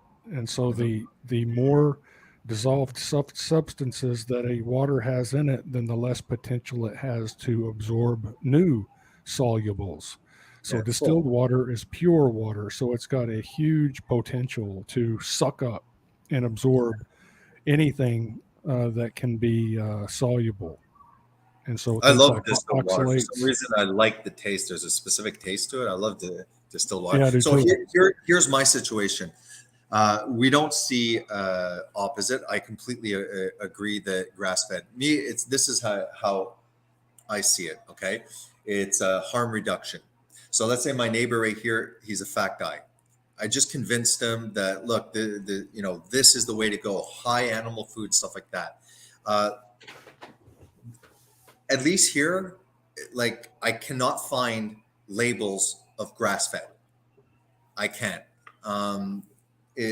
You literally, I don't even know how to find a farmer around here. We used to know. So I'm not saying I can go knock at doors. I'm sure they're going to be happy. But initially, this fat, sick, obese person that's been shopping at the grocery store, I'm not going to tell them, listen, first step, go see the farmer and buy a cow. It's just, no, like right now, I just got to get that guy out of the center of the damn grocery store. And yes, eating the outside that is possibly, grain fed, probably not grass fed. Then as he's improving,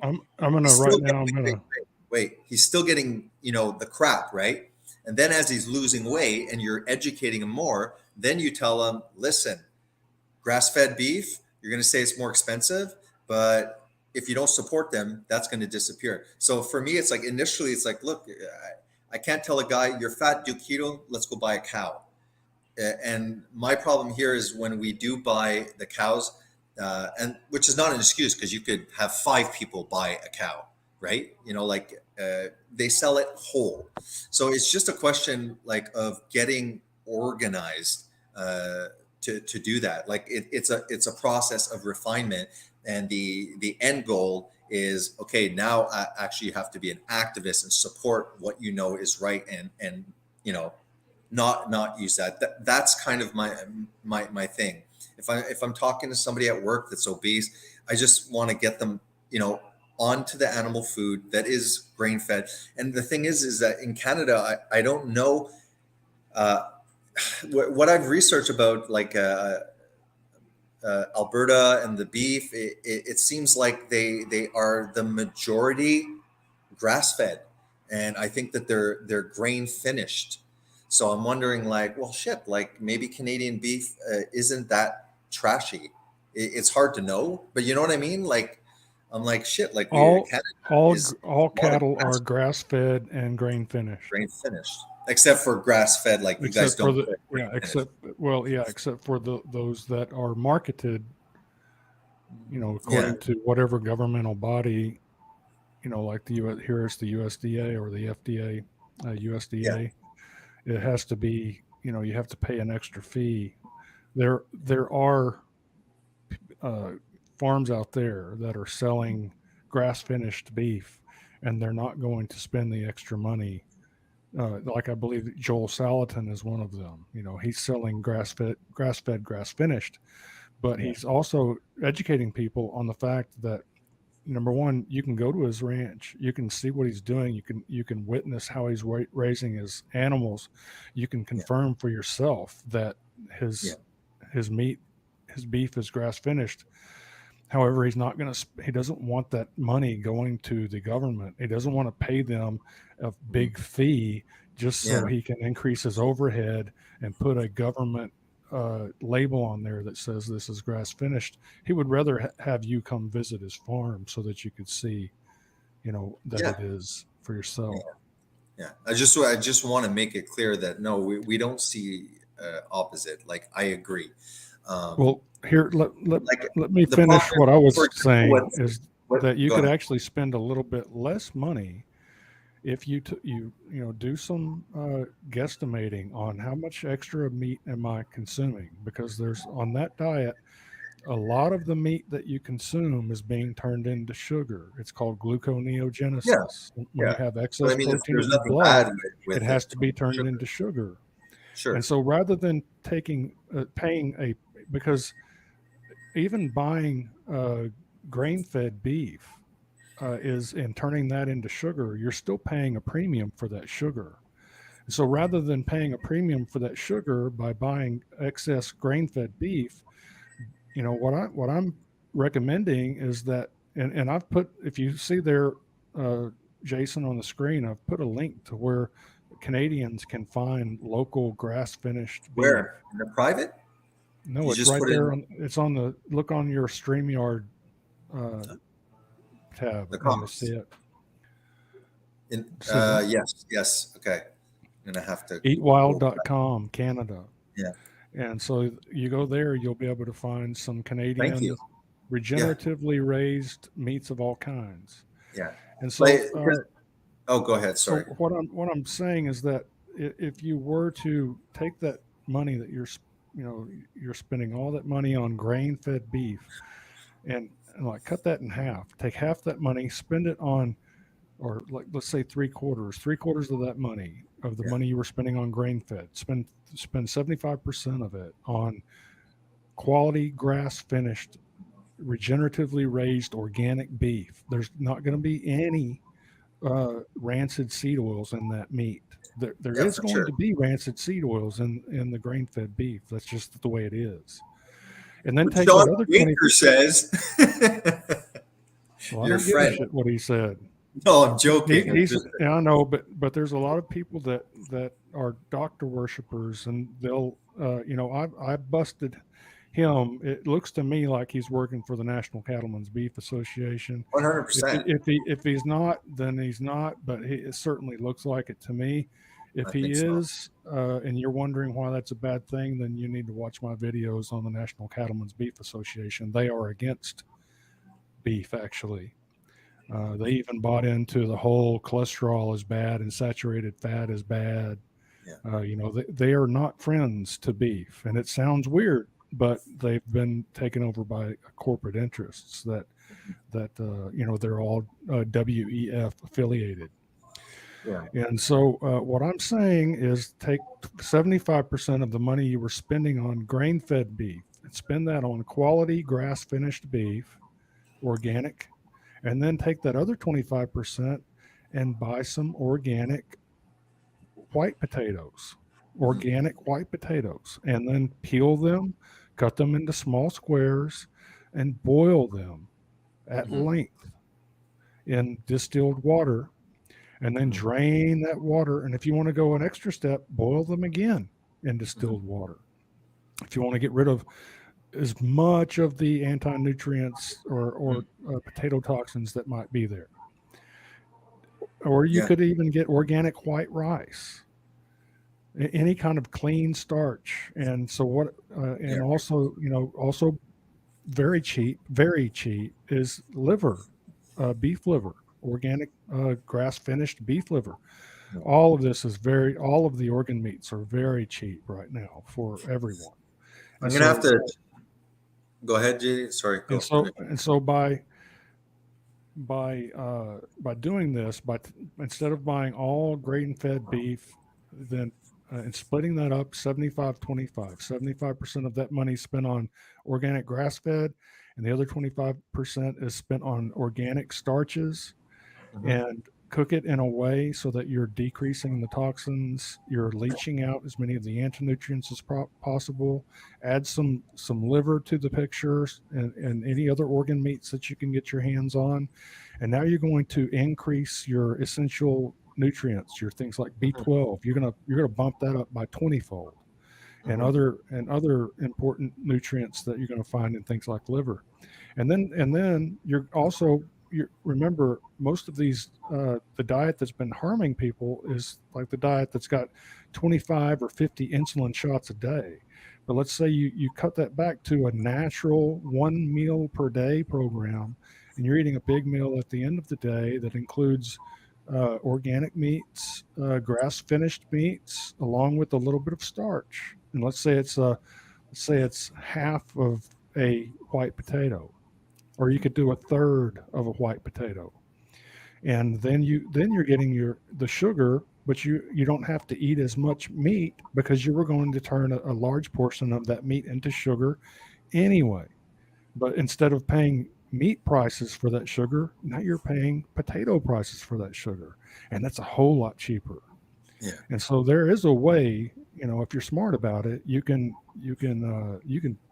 remedy all of these health issues without having to consume all of these rancid seed oils that we know is in grain-fed beef, grain-finished beef. So like I said, I my neighbor's there. Okay, let's say fat guy shopping, standard American diet kind of thing. So like, do I literally have to tell him don't start this until you find a grass-fed farmer that you can purchase? To me, it's like, okay, let's start the process. Like, this guy's eating shit in the grocery store. At least let him eat the less harmful shit for now, and then after start, trying to push it. I do have to go and check. There's Farm Boy that is it's in Ontario, and it's basically like all the local farms. It's like fresh produce, natural organic food, artisanal cheese, premium meats, and stuff like that. Now I know these Farm Boys, the meat is local. Like, it's kind of like, the way it should be. There should always be like this grocery store with just local and stuff like that. So I'm gonna have to try and find out, like, is it grass fed or not? But yeah, like for me, it's just like, I want to get a fat, sick person into the process now. And as he starts shopping around, not eating grass fed, just because here there's no labels. You have to figure out, like you said, find the farmers, the network, and stuff like that. And then while we're doing it, then, explain like, okay, now we have to do grain fed. I just mean, if it's like less harmful to eat that whole circle, kind of thing. Well- I don't know if you like, would you say like, no, Jason, like this guy cannot start the weight loss and get off all the carbs because we have to find the grass fed first. It seems to me like let's harm reduction, and then while he's in the process teaching, because I don't want keto just follow this. No, I want him to understand, and then probably within the year he's lost friggin' 60 pounds, and then after we go to the next step. Okay, well, like you want to buy a whole cow with me, or let's buy 5 people. I was doing great with that, and then shit hit the fan, and like wife got sick, insurance cut us, lost a year. I'm in the hole. Like it's just not happening. Like I am. Do you want me to answer your question? You know, so like, what do I do? Because right now I'm just like eating pretty much the eggs and local cheese, stuff like that. Yeah, go ahead. Give me your. Okay, the answer to your question is no, they don't have to wait to start the diet. However, they should not be kept in the dark about these facts. Oh, 100%. Yeah. One of the first things that you should be teaching them is the harm that's being done to them by the seed oils. Because the fact is that they're eating things like potato chips, and they're eating all of these things with soybean oil and vegetable oil and canola oil. And you know what? The majority of those products, the oil that's in there, those seed oils, are already rancid. They are rancid. And so people are already consuming gargantuan amounts of rancid seed oils. So when you take someone from eating seed oils in their meat, seed oils in their potato chips, seed oils in their ice cream, seed oils in their this, seed oils everywhere, then when you put them on a grain-fed keto diet, you're essentially going to be lowering their seed oil. You're going to be lowering their seed oil consumption. However, it's still not ideal. It's still not ideal. And by buying that grain-fed beef, you are still supporting the machine that is getting prepared to take your meat away. Because those companies like JBS that are feeding those rancid seed oils to their cattle, and those seed oils are making it into our biology, because we're giving our money to those companies rather than local grass-fed regenerative organic beef producers. They do not have your best interest at heart, and you're still consuming. People really do underestimate the damage that oxidized seed oils can do to human biology. And so, no, they don't have to wait, but you don't have to wait to go ahead and explain to them that this is of course not. hopefully going to be a stepping stone to the ultimate the healthiest diet, which would be getting rid of the seed oils altogether, especially those, even those that are in the grain-fed meat. Because the grain-fed beef contains rancid seed oils. And so ideally you want to get rid of those as well. So I put on the screen the Quebec portion of that website, and you see that right there's Miracle Farms. They have an organic apple orchard. Oh, they even have the freaking like they have lamb, turkey, chicken, guinea fowl in the fall in limited quantities. They have lamb that's sold in whole, approximately 50 pounds of meat, half or quarter sampler packs. There's Moilani Farm in Quebec. It's a small family-run farm. They have Hereford beef cattle. It's all grass-fed and naturally raised. Just go up because I want to look at where. Okay, Verdun. Okay, that's like an hour away. Here's their website. They have a website here. Where the hell did you find emails. This? How'd you find this? I've been promoting this website for years on my channel. In fact, on my homepage on my YouTube channel, you'll see a link. Okay, man, I'm freaking promoting this. This is what I was looking for, because then I don't have to wait. I could be like, okay, this week just start eating that, and I can start advocating and encouraging people like, hey, let's us 3 are doing keto. Let's buy this. This is great, man. Because That's this is Quebec. what I We've was got saying. I was like, Saskatchewan. I can't find the freaking grass fed. So it's like, I'm sorry, but there's no excuse if you have this. Yeah. Yeah, I'm definitely going to be pushing this. This is amazing. Because I remember seeing stuff in the States, kind of like these things. And I was saying, no, we should do this. Like, why aren't farmers networking? And there it is. There's the thing. Anyways, thank you. This is I'm really happy. Does it just is there more and more, or it's about like 8 of them, or there's Well, like by there's- province, like Ontario? Here in Quebec, we've got 2 farms listed, and then there's Saskatchewan. There's No, forget 2, that. 3, It would be 4, Ontario and 5. Quebec. Yeah. But here's this There's whole more. page. There's more Yeah, than that. this is Alberta, British Columbia, Manitoba. So they can ship too. So you can look at any, if you know, first you want to try to find the ones that are, in fact, here's the interactive map right here. All of these Click it for a sec. Can you make let it me- bigger up there? Yeah.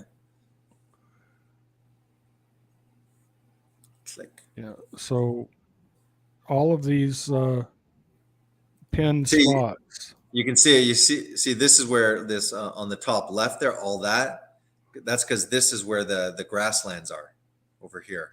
Yeah. This is just straight, flat, freaking boring to drive through. It's just like, So you that's can where- open this map and then click on one of these pins, and then it'll tell you which ranch that is. You'll get email addresses and website addresses. It tells you exactly what they're producing. Beef from forage only. It's known to increase natural CLA. So this is perfect. You know, this one right here is exactly what you'd be looking for. Yeah. So, you know, what I would do is I'd go to the ones that are closest to you and see if you can get something there, and then work your way out, because, you know, you might, the ones that are very close to you might not have what you're looking for right now. They may say, well, wait until the fall, whatever. Well, then move out a little bit and find out, can you ship, or, you know, and if they say, well, we only sell whole cows, then like you said, you know, get 4 or 5 friends, get some other families, pitch in, have it, you know, have it shipped to you, and then divvy up the, you know, the meat fairly and put it in the freezer, and bam. Yeah. But I mean, we're pretty much on the same side. Like, as you know, like just share screen, because there's a lot more of that saturated fat too. Let me know when you're share screening. Oh, okay. I thought, hold on a second. I didn't realize that it had opened up another. Here it is. Okay, so there's what I had pulled up. And so I clicked on this one right here. Yeah. Click on this one. You've got Gattaker Farm.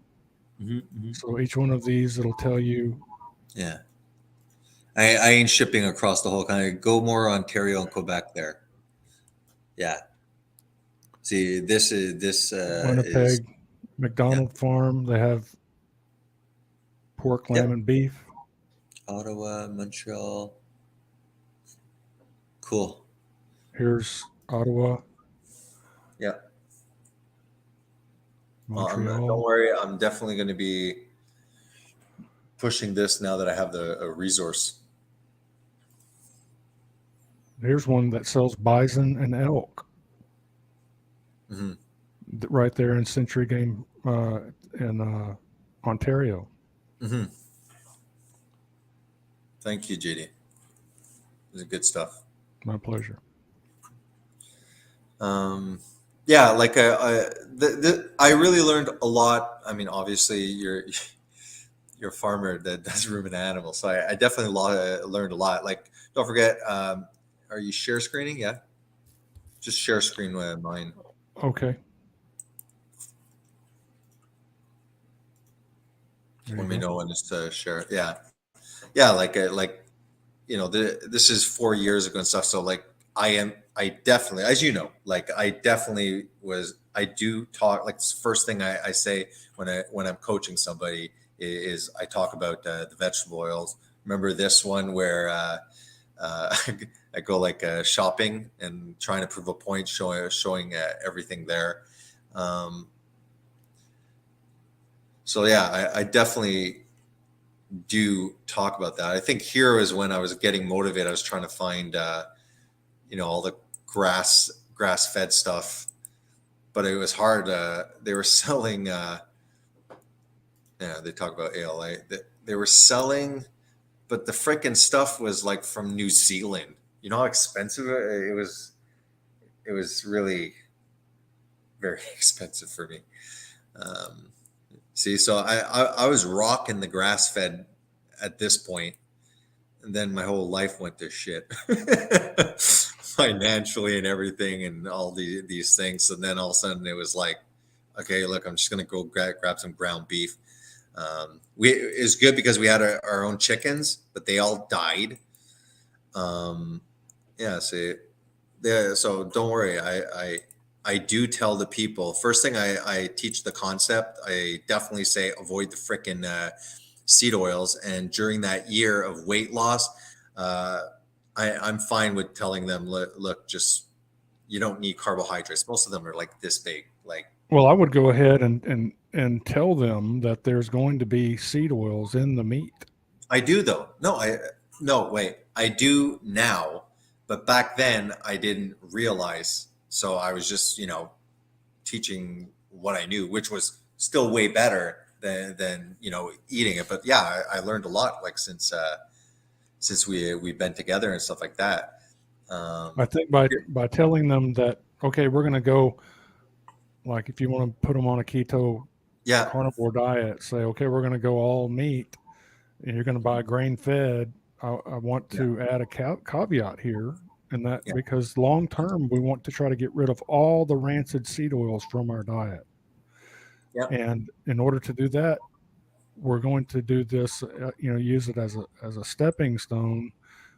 But yes, okay. That way you don't run into that later. They're not giving you resistance, because if you bring it up later, they're like, wait a minute, I thought you said that this was fine. But if you go ahead and tell them that this is just, it's damage control.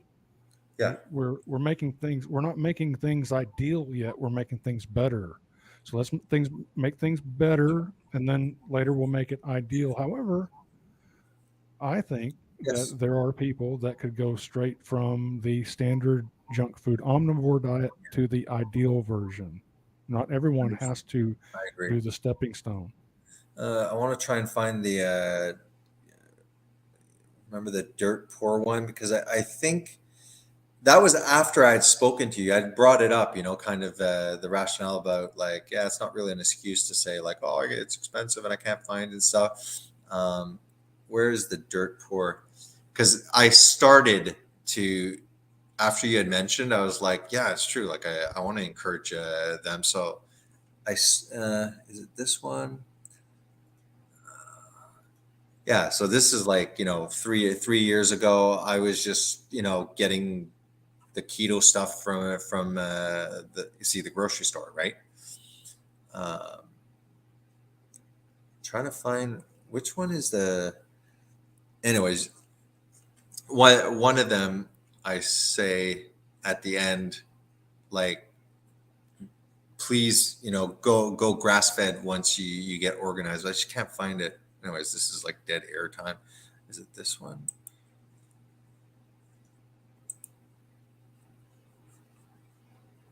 So yeah, I agree. What I'll do is I'll just put this in a bowl and also go after the carnivore diet if my budget. And I started to say that. So, and yeah, makes big sense. Can we look a little bit? Just remember, we were trying to prove that saturated fat is not unhealthy. Go ahead. So, okay. So anyways, we were talking about this one, right? So look, basically what it's saying is if you are not overdosing on omega-6 and you have a good amount of omega-3, what happens is your LDL become more omega-3.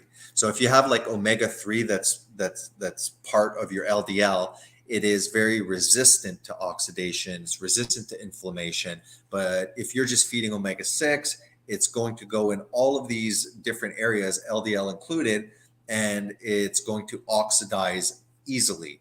Now, don't forget, the LDL that's getting damaged, right, is these, like you said, you bang out, boom, high amount of glucose in the blood, shoots up your insulin to get that out of the bloodstream and goes everywhere. Then after you're oxidized because of the omega-6, you're inflamed because of that. And there's all sorts of modern chemicals that are in our food. And this is flying through your blood.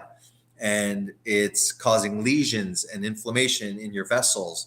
And so these LDL, yeah, at that point, they have been destroyed. That's not their fault. That's your fault. And then those LDL, do you think it's just like LDL? Atherosclerosis is like, you just analyze it, it's pure LDL. There's tons of other stuff that they're not trying to avoid and they're not demonizing. Again, all of this demonization is financial gain. Okay, those seed oils were ramping up in the 30s. They wanted to sell that crap. They did the whole Crisco campaign and stuff for women and the cookbook and everything. So all this to say is there is science. So how come this study wasn't plastered everywhere, just like that stupid observational study about red meat and processed red meat and association of slightly increased colorectal cancer and all that bullcrap? How come they're not plastering these omega-6? Everybody, warning, do not consume omega-6 seed oils. It is a driver for heart disease. Oh, okay, that means like do not eat any of the company products in the middle. You know what I mean? Like they cannot show people this because what's going to happen if we remove these seed oils? Oh, we're going to have to go back to animal fat, butter, lard, right? So no, there's no freaking way that they are going to lose this lucrative, seed oil industry. Canada loves selling canola oil. Okay, it's a huge income, and they're not going to tell you this. So that's the problem with nutritional science. It is crap, okay? Because there's tons of stuff to prove one thing, there's tons of stuff to prove the other thing, and the public just receives on social media and on their feeds whatever damn study. And don't forget that you can create a study to ask a question or to not ask a question, like a question that you don't want to know because it's not beneficial. So now they're coming out with these studies. So while this hypothesis has never been proven, official dietary guidelines for the U.S. Department of Agriculture, the American Heart Association, yeah, you know, the one that put the American Heart Association emblem on Lucky Charms, yeah, that one, and the World Health Organization all recommend limiting intake of fat. While the issue is still debated, numerous recent studies have turned up mixed results on links between saturated fat and heart disease. So that's one study. Let's just go to conclusions. You guys can go on Healthline and look in more detail. Conclusion: people who reduced their saturated fat intake were just as likely to die from heart disease and other causes than those who ate more saturated fat. However, partially replacing saturated fat with polyunsaturated fat or nutrient-dense carbohydrates, I don't agree with that. Notice there's no citation there. That's like JD had mentioned. He's like, yeah, well, see, they're making a claim here that's not backed. They think that, you know, nutrient dense and stuff, whole grains are, I think I don't agree. I think it's garbage. Yep. Specifically the wheat there and stuff like that is garbage. Lots of phytic acid. Rice, you know, like you were saying, potatoes, rice, yeah, you know, stuff like that. But I don't see any benefit in grain, especially me. I don't. Well, not brown rice. I would avoid brown rice, but Yeah. organic white rice would be a pretty clean starch source. Yeah, because like brown probably has a lot of those anti-nutrients and stuff like that, right? Correct. Correct. Yeah. Though total saturated fat intake has no effect on the risk of heart disease, certain foods high in saturated fat may impact heart health differently. For this reason, the researchers put out that it's important to consider the overall consumption of food rather than focusing only on individual nutrients they contain. Example, eggs. They kept on remember, eggs is bad. Watch out. Eggs are high in cholesterol. Limit your eggs. Why don't you have a big old salad and cut one egg and put it on there because, and then it's like decade later, they're like, no, we were wrong. Eggs are fine. Dietary cholesterol, it doesn't increase LDL. And it's like, okay, butter's bad. Time magazine. And all of a sudden, like 20 years later, butter's back. It's garbage.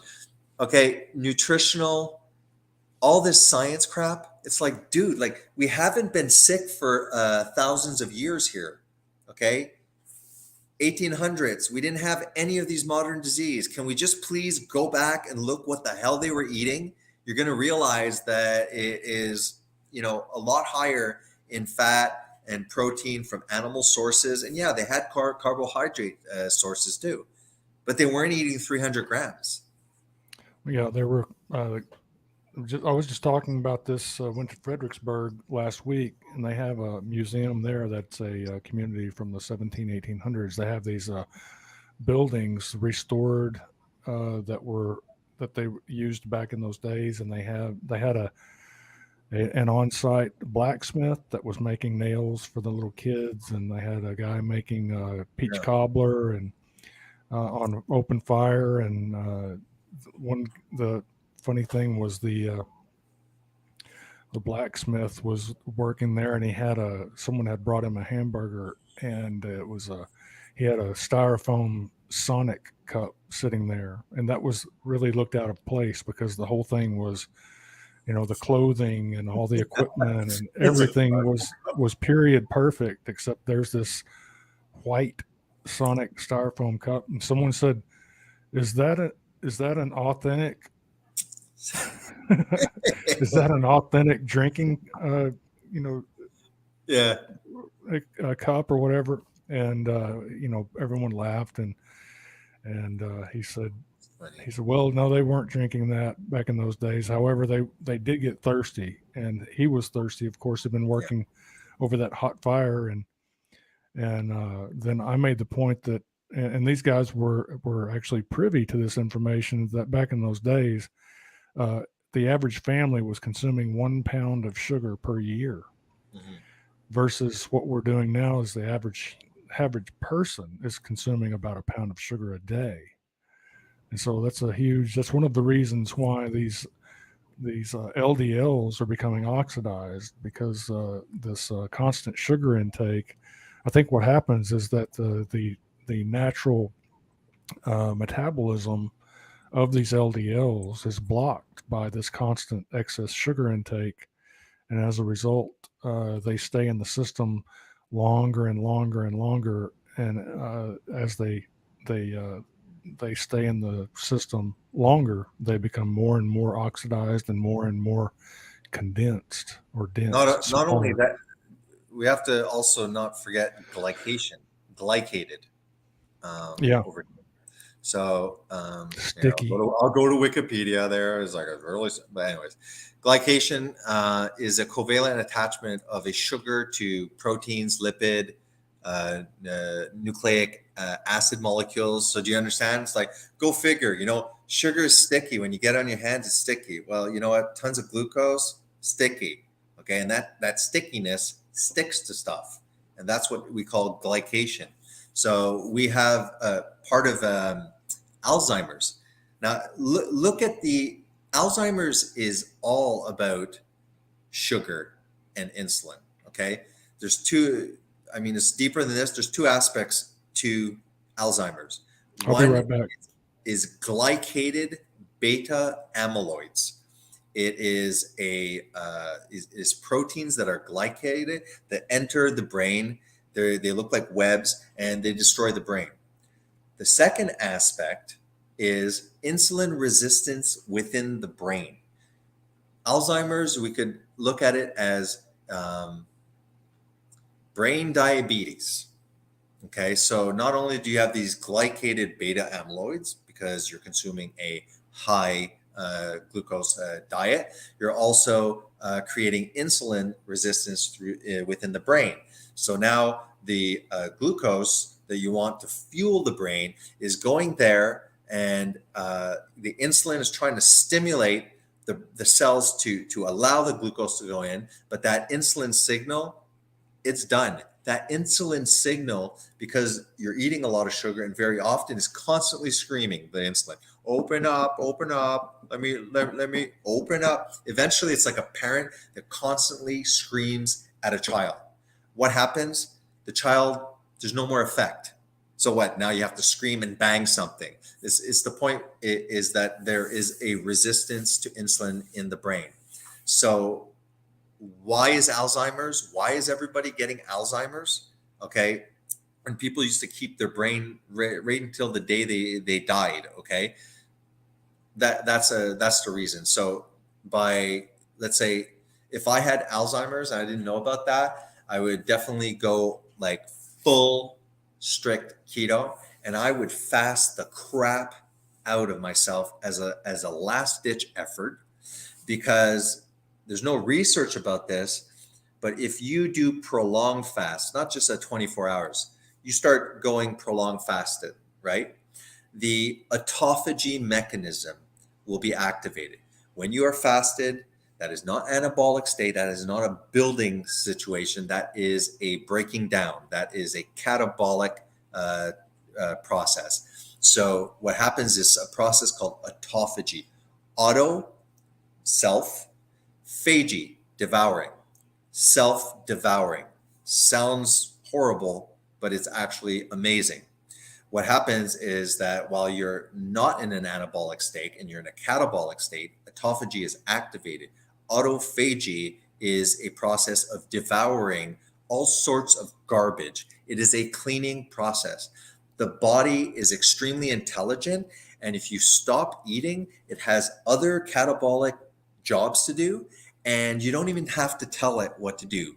You fast, and the body is so smart that the fasting stress will, cells are programmed to die, so that there's a turnaround. It's called apoptosis. So these cells that are on the verge of dying, the stress of fasting is just enough to kill them earlier. And all of this autophagy, actually, it stimulates stem cell production. So look up autophagy, okay? This is something that no one's ever taught.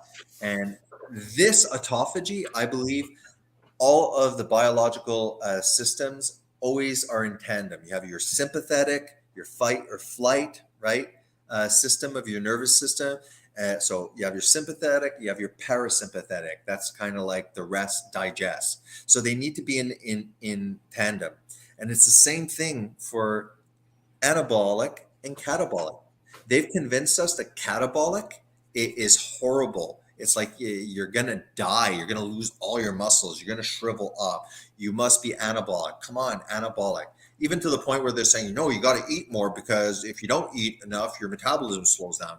It's all freaking garbage. So typical sugars that participate in glycation are glucose, fructose, and their derivative. Glycation is the non-enzymatic process responsible for many micro and macrovascular complications in diabetes mellitus, and it's implicated in some diseases and in aging. Glycation end products are believed to play a causal role in the vascular complications of diabetes mellitus. In contrast, the glycation, glycosylation, is the enzyme-mediated adenosine triphosphate-dependent attachment of sugars to proteins or lipid. This occurs at a defined site on the target molecule, blah, blah, blah, blah. Anyways, look that up. So we have oxidation, we have inflammation, we have glycation, and all of this is done with us never, ever allowing a good balance of catabolic state. Catabolic states, okay, is a healing process. That's where all of the anabolic ingestion of all of these nutrients, okay, nothing's happening. You're just ingesting it. At one point, you have to stop eating to allow the other process for your body. We are completely out of balance. Catabolic has been, because catabolic isn't good because you're not eating as often and you're not eating as enough food, right? So it's not good for the economy. Imagine if everybody, okay, goes on a keto or carnivore or low carb diet, ample amounts of animal food, the satiety, you naturally eat less. So now all of a sudden everyone is eating once a day and they're enjoying sometimes skipping 2 days without eating. When I did keto and all of that fasting, I think I had calculated it was like something like a month and a half. If I added up all like 2-day fast, 5 days, I think it was like almost like 2 months that I didn't eat. I mean, that's not good. Imagine somebody who's like, okay, well, I'm not going to the grocery store for 2 months, and everybody's doing that. It's like we're eating too much, guys, and we're eating empty calories in the form of carbohydrates, and there's no satiety. It just doesn't fill you up, but it keeps you eating. The conclusion of this study: consuming higher amounts of saturated fat from dairy may be associated with a reduced risk of heart disease. However, more studies are needed, as researchers note that the biomarkers used in this study did not distinguish among specific types of dairy products. Here, saturated intake was not associated with a higher risk. So anyways, just to say, these are all recent studies, 2021, okay. It's funny, besides being on Health Science, are you guys hearing that? Are you seeing that talked about? Are you seeing any of this? No. Key findings: reducing saturated fat intake has no effect on your risk for heart disease or death. In fact, I would say increasing your saturated fat, especially as you're aging, will lower your mortality. There's some studies that say that. Saturated fat for certain food sources may affect the risk of heart disease differently, and replacing saturated fat with polyunsaturated fat may reduce your risk. I don't agree with that one. That one I don't agree. Well, it's funny. It's funny that to stabilize their unsaturated fats, they'll hydrogenate them. And saturated fats are simply naturally hydrogenated fatty acids. That's what that's exactly what they're saturated with, is hydrogen atoms. Yeah. And exactly. so what they're doing is they're, in my opinion, looking at the manufacturing process, what they're doing and what's wrong with hydrogenated oils is that, and that's when they actually add hydrogen to the molecule to protect it. Yeah. But by that time, it's already been heated. It's already been exposed to oxygen. So they're hydrogenating rancid oils. Mm-hmm. And what that probably does is it probably masks the rancidity from the consumer's senses. So you can't sense that it's rancid. So you go ahead and consume it. Well, one thing, this is what you should do when a vegan is saying that everyone should be vegan and this stuff. You should ask them, like, okay, well, what's the conversion rate of your omega-3 plant omega-3s in whatever your hemp seeds and stuff like that? And it's like, do you know that? Because I mean, this is your diet. I'm sure you've researched every nutrient and you're aware of that. So you test them. You're like, what's the conversion rate of beta carotene? What's the conversion rate of your plant omega-3s? And I bet you if you ask any vegan, unless maybe the ones that are watching this that might obviously learn something, right? You ask saturated fat, you go, okay, you're talking like, how many types of saturated fat are there? They're going to be like, saturated fat, it's the hard stuff, and then they assume that when you eat saturated fat, it doesn't get broken down into fatty acids, right? You eat it, and then it looks like the fat that you ate. It's just floating around. Bunch of idiots. the health effects of saturated fats are controversial. In the past, saturated fat was widely believed to be a major cause of heart disease. Today, scientists are not entirely convinced. One thing is clear: saturated fat is not a single nutrient and the group of different fatty acids with varying effects on health and metabolism. So saturated fat, it's funny, in the previous one about it may be beneficial to put the why don't you talk about monounsaturated fats? Because there's health benefits of monounsaturated fats.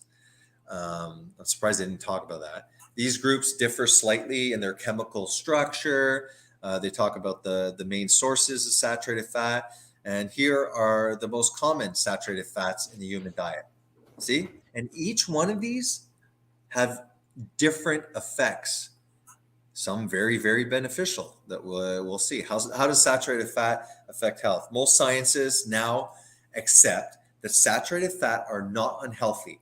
If I go and ask the nutritionist at the hospital, so are saturated fats unhealthy? They'll be like, yep, it causes heart disease. Oh, okay. You ask a doctor, you still look at the guidelines. It's all based on, no, saturated fat is horrible. So what happens if saturated fat's not unhealthy? Then that means eat all the animal food you want, eat all the eggs you want, eat all the butter you want. It doesn't cause heart disease. It's funny. It's just like, mom and pop, or our grandparents or great grandparents, what they were eating. The term table cream, it's because people had cream on the table. They were eating, they were drinking, they were using cream. Now it's like, oh no, that's poison. So evidence suggests that they don't cause heart disease, though their exact role is still being debated. However, replacing saturated fat with unsaturated, okay, this is better. Unsaturated fats such as omega-3 may reduce your risk of heart disease. I'll let you guys, I don't want to just have here reading studies for you, but you guys can go check this one too. Though it's clear that some saturated fats may raise LDL, the links between cholesterol levels and heart disease is way more complex than we think, right? For instance, saturated fats raise the level of large LDL. You see, there's different particle size of LDL, and it's only, to my knowledge, is the very low density lipoproteins. It's the smallest of the LDL. Those specific ones are problematic if they're oxidized and you're in this situation. So let's say you have LDL that's elevated. Your doctor will immediately say you need to be on a statin. Your LDL is high. In fact, they have no choice but to do that, because if the College of Medicine reviews and sees that LDL is elevated and do not see any prescription for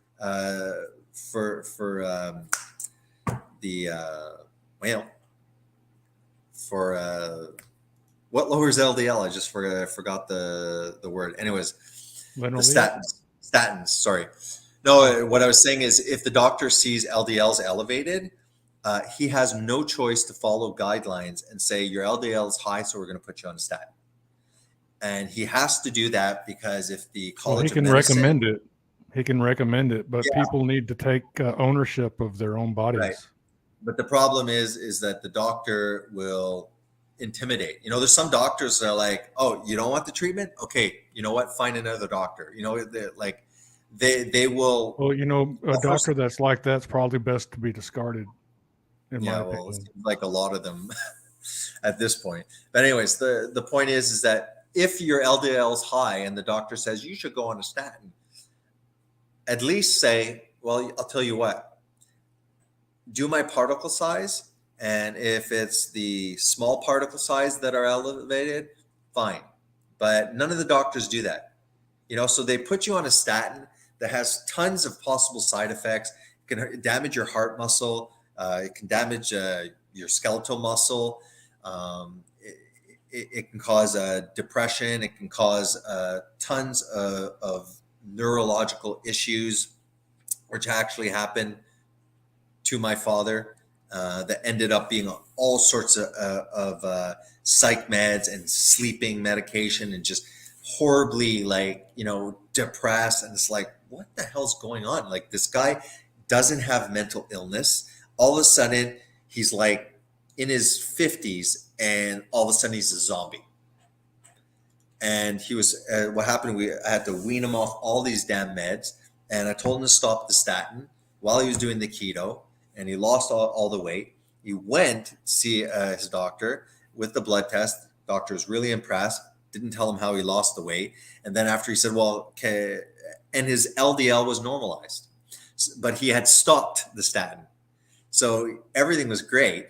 And then after the doctor, he goes, well, if my LDL is normal, can I try and go off the statin? No, you have a family history of cholesterol. You have to stay on that for life. It's like, okay.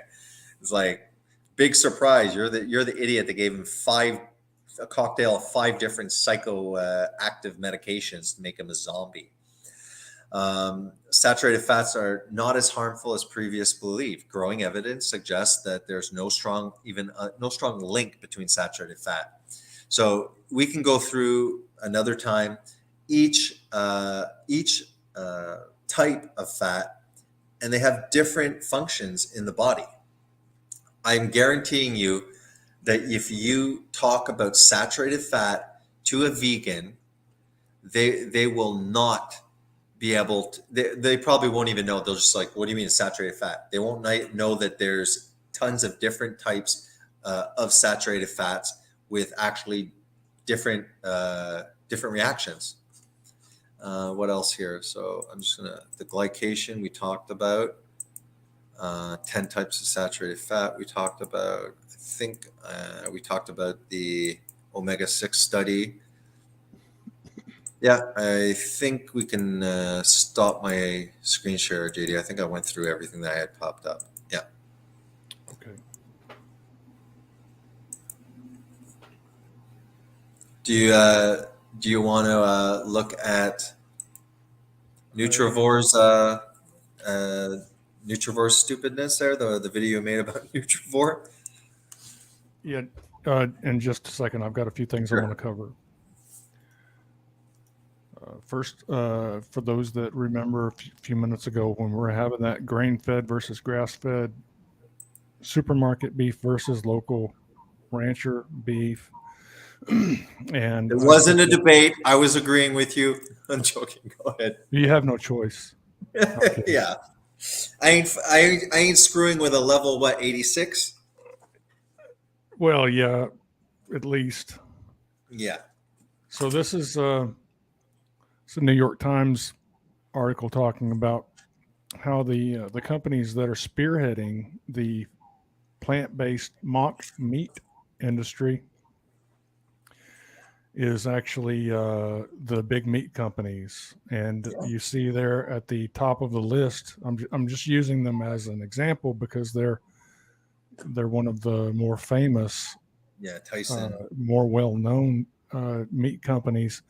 But you wouldn't think that they would be anti-meat, but the reason that they are is because the plant proteins have much higher profit margins, and also there's associations with the pharmaceutical industry, and so there's implications for pharmaceutical profits for people who are going to be consuming, as a result of populations consuming plant-based meats as an alternative to the more nutritious real meats. But look at that list there, and then make a note of that first one, Tyson, and then I'm going to show you the next one here.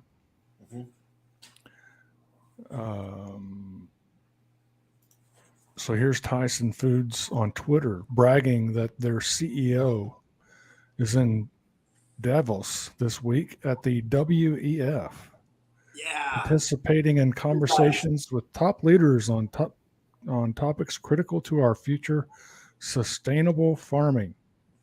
And so some people are probably saying, well, what's the significance of that exactly? I mean, are you being a conspiracy theorist?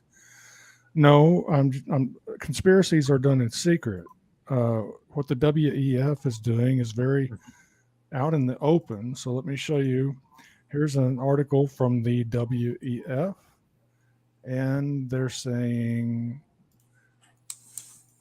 here's a simple way to convince people to eat less meat. And so they're explaining how to social engineer a population that willingly chooses to go on a vegetarian or vegan diet. Evidence. And so that's why it's important to realize that when you go to the grocery store or the supermarket and you choose to give Tyson your business rather than your local meat producers who are actually in it for you. They're in it for you. They want to provide you with nutrition. They want to provide you with meat. They don't have any other protein interests. Their protein interest is in healthy animal foods. Mhm. But that's not the case with those corporations that you're buying from at the supermarket when you go buy the regular generic bullshit grain-fed beef.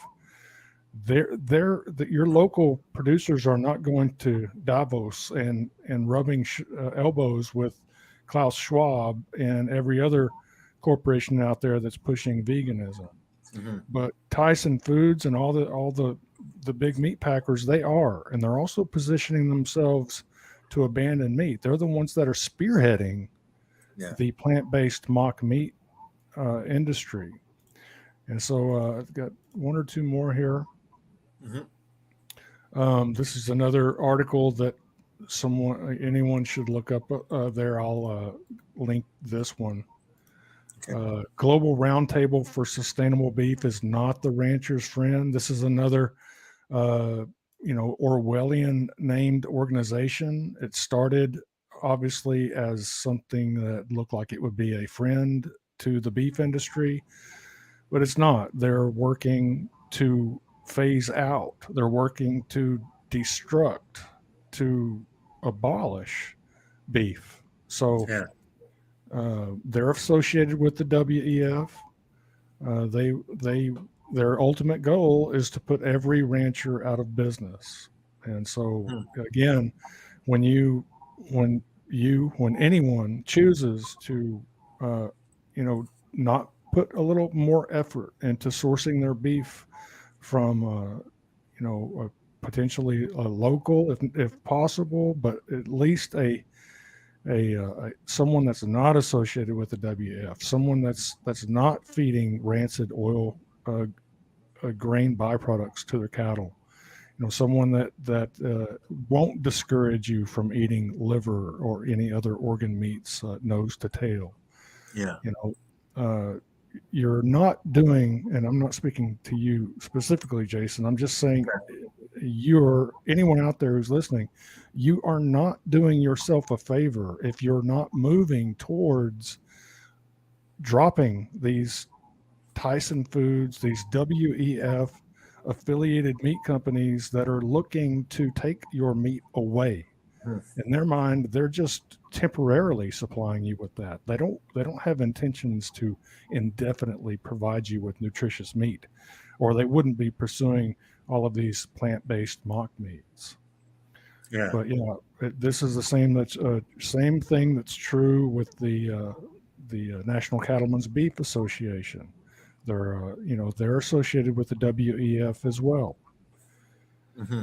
So just wanted to cover that real quick.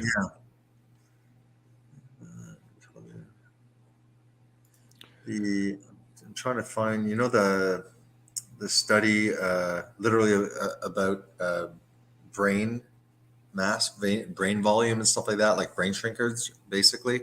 It does occur. I'm trying to find a study. I want to make sure that's just not,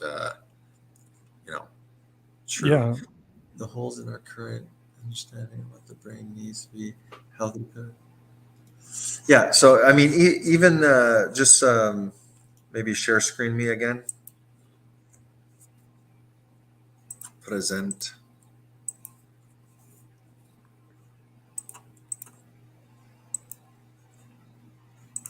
Okay. All right. Go ahead. Pull it up.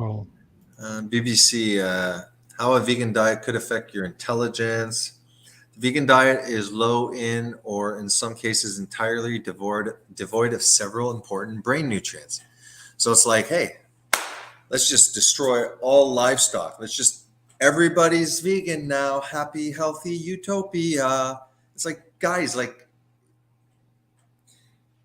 and they'll say that, yeah, well, you know what?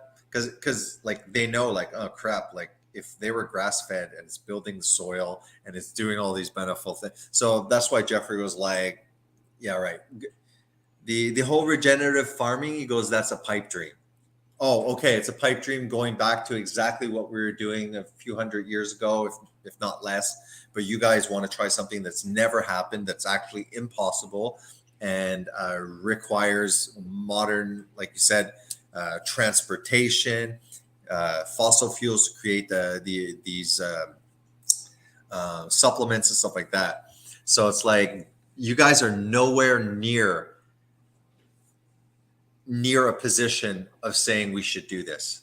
They're like, you guys are superficial, dumbed down people that are not looking deeper at all. All you guys do is focus on these crap studies. So Moist Vegan, you just saw Healthline with citations, right? So as a vegan, are you going to start acknowledging that, yeah, saturated fat doesn't really cause heart disease? Or are you going to just discard that inconvenient truth for you guys? I'm just going to move around and get I have to charge this or else it's going to die. You can talk a little bit. Let me say. Yeah, I've shared another brain health, vegan brain health article up there from neuroscience. Maybe that would be a good debate, right? Yeah, that would be, especially if you've got a spastic man lady that wants to argue with you or try to hedge you into a dialogue tree. Yeah. Well, it would be fun to at one point partner up. You know, they like to be two people. We could organize together and tag team. Yeah, yeah, we can do that. Yeah, and we can do that on our own channels. We can, you know, I've invited some vegans. Invite. I mean, I could even moderate, but I would set up the debate the way I like it set up. 2 very, very long openings, literally long enough for you to present freaking everything, and the other people can present everything, and then after you can do the back and forth. But if you're on my channel, I'm freaking muting the person. Like if JD, you have 5 minutes, that guy is muted. You are going to talk, and that person can write all his objections on a paper, and then you're muted, JD, and then that person, and that's it. There's no interrupting. That's the way I would do it if I moderated, and that's it. It's just like, this is the setup. It doesn't matter if I'm biased. I'm literally like, this is how it's set up. You say what you want for 15 minutes opening.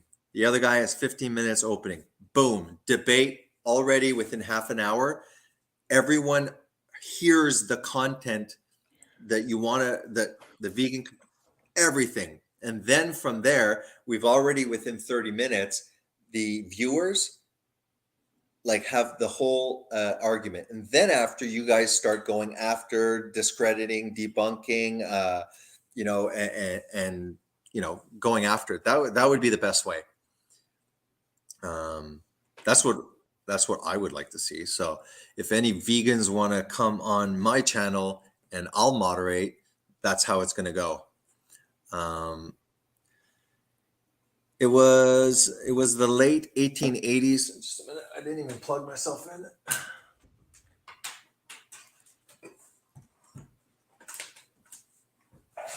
Jeez, my wife likes to do that. let's go for 4 or 5 more minutes, and then Yeah. let's close shop for tonight. All right. I don't know if we do you want to finish with something, or do we have a good article on the brain shrinkage? Like, I mean, I have this one, but I haven't even looked through. Did you see the article that I had up there? Nope. Okay. So says vegan and plant-based diets worsen brain health, September 1st, 2019. Summary: eating a vegan or plant-based diet can be bad for your brain health, especially if you already have a low choline intake. So it turns out, as they explain in this this article here, how important choline is for brain health. It's critical, Yeah. and particularly during fetal development. And you know how vegans love to play games with children's health. But it says that let's see, where is it?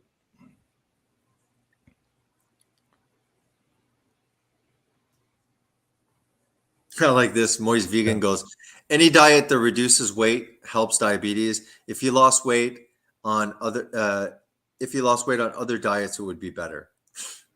Right. Okay. Yeah. All right. So Is there a study for that, Moisty?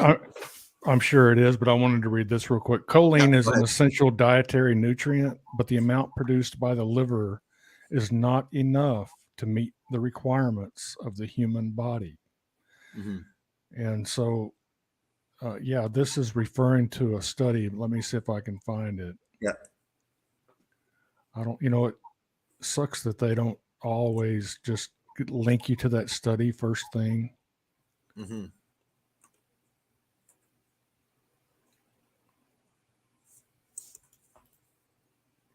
Crap, that light's blinding, eh? In the back.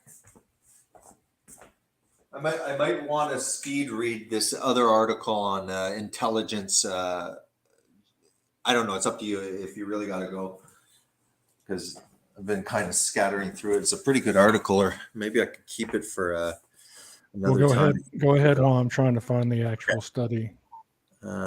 Stop screen. Are you share screening me? Yeah, you're up there. How a vegan diet could affect your intelligence. Yeah, okay. I'm going to read super fast, guys. It was in the late 1880s. The meeting was to take place on a bank on the local river. The discretion was essential. Gandhi, who was just a teenager at the time, hadn't told his parents where he was going. If they had found out, they would have been shocked to death. Oh, this is part of his biography. I wrote this. It's where he has a friend that's trying to convince him to try meat.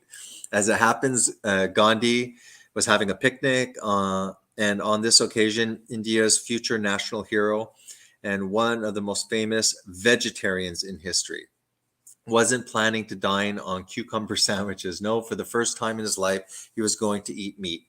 As he later wrote in the biography, Gandhi was raised a strict Hindu, so he had never seen meat before this fateful day, but his picnic companion was a shady character. Of course, he's a meat eater with an unusual obsession, the idea that meat held the key to being physically and mentally strong. In the end, Gandhi braved the meat. It was as tough as leather. Okay, well, you should have fed him a better cut of meat then.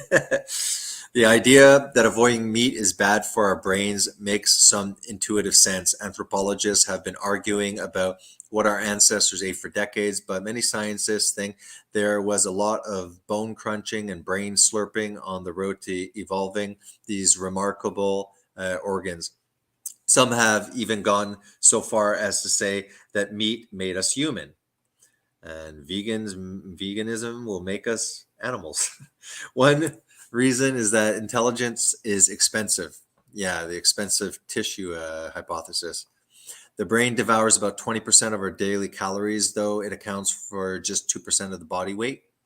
And what better way to find the enormous array of fats, amino acids, vitamins, and minerals these fastidious organs require than by feasting on animals which have already painstakingly collected or made them. But though it's hard to imagine our ancestors choosing turnips over tuna, today it's a different story. According to the latest statistics, there are 375 million vegetarians on the planet. In the West, vegetarianism has ditched the hippie stigma to become one of the fastest growing millennial trends. In the United States, it grew by 600%. Okay, I want to get to there. On the other hand, recent concerns about the nutritional gaps in plant-based diets has led to a number of alarming headlines, including a warning that they can stunt brain development. Yeah, vegan diet is amazing. Why don't you, during pregnancy, be a strict, maybe even a raw vegan, and then after continue feeding your child, a vegan diet? There's tons, YouTube and stuff like that. There's a lot of vegan parents, and you look at their children, and it's criminal. It's like it's right on YouTube. You're like, oh wow, we're watching child abuse right there. Give it a thumbs up, I guess. Led to can stunt brain development and cause irreversible damage to a person's nervous system. Back in 2016, the German Society for Nutrition went so far as to categorically state for children, pregnant or nursing women and adolescents, vegan diets are not recommended. Oh, maybe Moy's vegan. Can we plaster that one? Wow, we finally found something that says vegan diets are not recommended, which has been backed up by a 2018 review. We should try and document this one. We can throw that at vegans finally. After the Royal Academy of Medicine in Belgium decided a vegan diet was unsuitable for children, parents who forced a vegan diet on their offspring in Belgium could even one day find themselves in prison. Amen to that. But on the other, if abstaining from meat had any real impact on our brains, you would think that we would already have noticed. So is it really damaging our intellect, or is this just a fear of the unknown? Ideally, the test to impact the vegan diet on the brain would take a randomly selected group of people, ask half to stop eating animal food, then see what happens. But there isn't a single study like that. There are several important brain nutrients that simply do not exist in plants or fungi. Just want to skip over and get maybe, because it's long there. We want. In fact, there are several important brain nutrients that simply, listen to this, they do not exist in plants or fungi. We are going to completely turn the world into a vegan utopia, and there are literally nutrients that simply don't exist in the vegan world. The irony of calling it a whole food plant-based diet when the whole food is lacking essential nutrients. I would say a whole food animal diet, and you can't put whole food together with plants when it's completely deficient in all this stuff. It simply does not exist in plants or fungi. Creatine, carnosine, taurine, EPA, and DHA, those are omega-3s. The third kind can be found in plants. Heme iron and vitamin B12 and D3 generally only occur naturally in foods derived from animal products, though they can be synthesized, I like this, in a lab or extracted from non-animal sources such as algae, bacteria, lichens. Others are found in, okay, anyways, I'm trying to grasp like keywords here that might be interesting so it doesn't take all night. One of the most well-known challenges here for vegans is getting enough B12, which is only found in animal products like eggs and meats. Other species acquire it from bacteria, which live in their digestive tract and their feces. Oh, remember? Were we, the vegan, did they say that we are hindgut or foregut fermenters? Do you remember that? Yeah, they said we were hindgut fermenters. Well, I mean, maybe, I don't know. There's two camps. Is there some There's B12 that's produced just before we crap? Because technically, like, could we eat our crap as vegans and get some B12? I don't know if there's B12. it would be cyanocobalamin. It's not bioactive in human beings, and the conversion rate is very piss poor. So Okay. So yeah, I mean, but if it was methylcobalamin, then they should definitely eat their shit. Didn't Tristan always say something like that? Eat the poo poo. Oh yeah. Haggard, Tristan Haggard. Yeah, eat the poo poo. Yeah. Well, he'd often say, "Put the pee pee in the poo poo." Yeah, put the pee pee in the poo poo. Eat the poo poo. These are all vegan ideals. Eat the poo poo. Eat the dirt. You were on Primal Edge Health, at one point once, or yeah, you went 2 on or 3 times. Yeah, I think he's pretty much not active. On it. Everyone's getting pushed to Rumble. All the channels that I kind of like, eventually all of a sudden they're like, yeah, getting demonetized. So I'm also on Rumble where I can say stuff, because I guess Rumble isn't censored, right? You can friggin' say whatever you want for now. I don't know. It's almost like worth like, should we be trying to build like Rumble? Because I think YouTube, it has an expiration date. It's become way too censored. And I think people eventually just get fed up of being canceled, shadow banned, demonetized. Why would you do this here on YouTube? If you can go to Rumble, they take less money. The money that people give you, they take less percentage than YouTube. YouTube better like freaking, stop with this woke crap, and or else Rumble, I think, will surpass it. We'll see. That's my prediction. Well, the problem is that YouTube's owned by Google. Google has unlimited funds, so what they can do is they can buy Rumble. If they destroy their current platform, they can always buy up their competition. That's just the way it works. Hey, this is cool. Later in life, the amount of B12 in a person's blood has been directly correlated with their IQ. There are some tragic cases of children whose brains failed to develop because their parents, being ill-informed vegans, says David Benton, who studies the link between our diet and brain chemistry at whatever university. In one example, the child was unable to sit or smile. In another, they slipped into a coma. Do you hear that, Moise Vegan pundit? Hey, what vegan?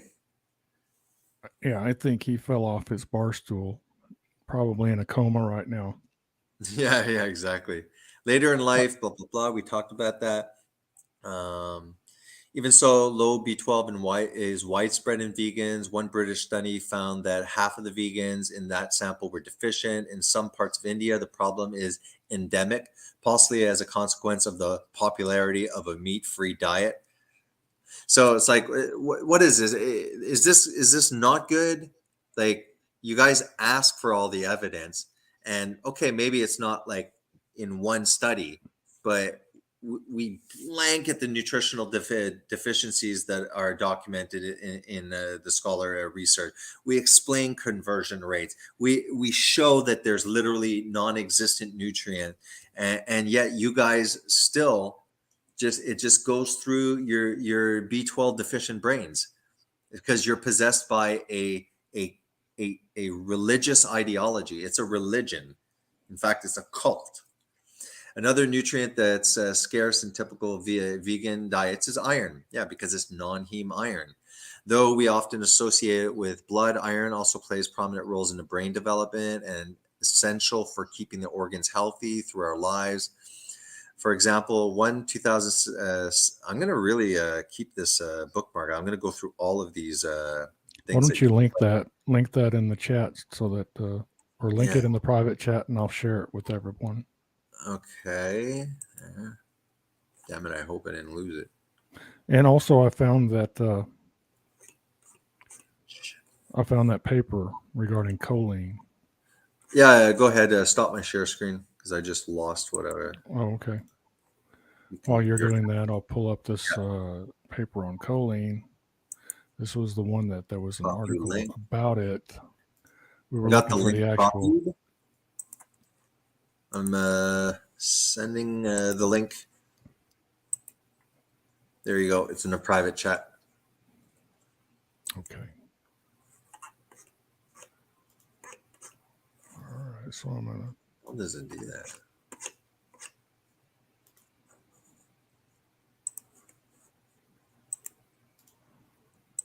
So everyone, I'm giving you that link right now in the chat.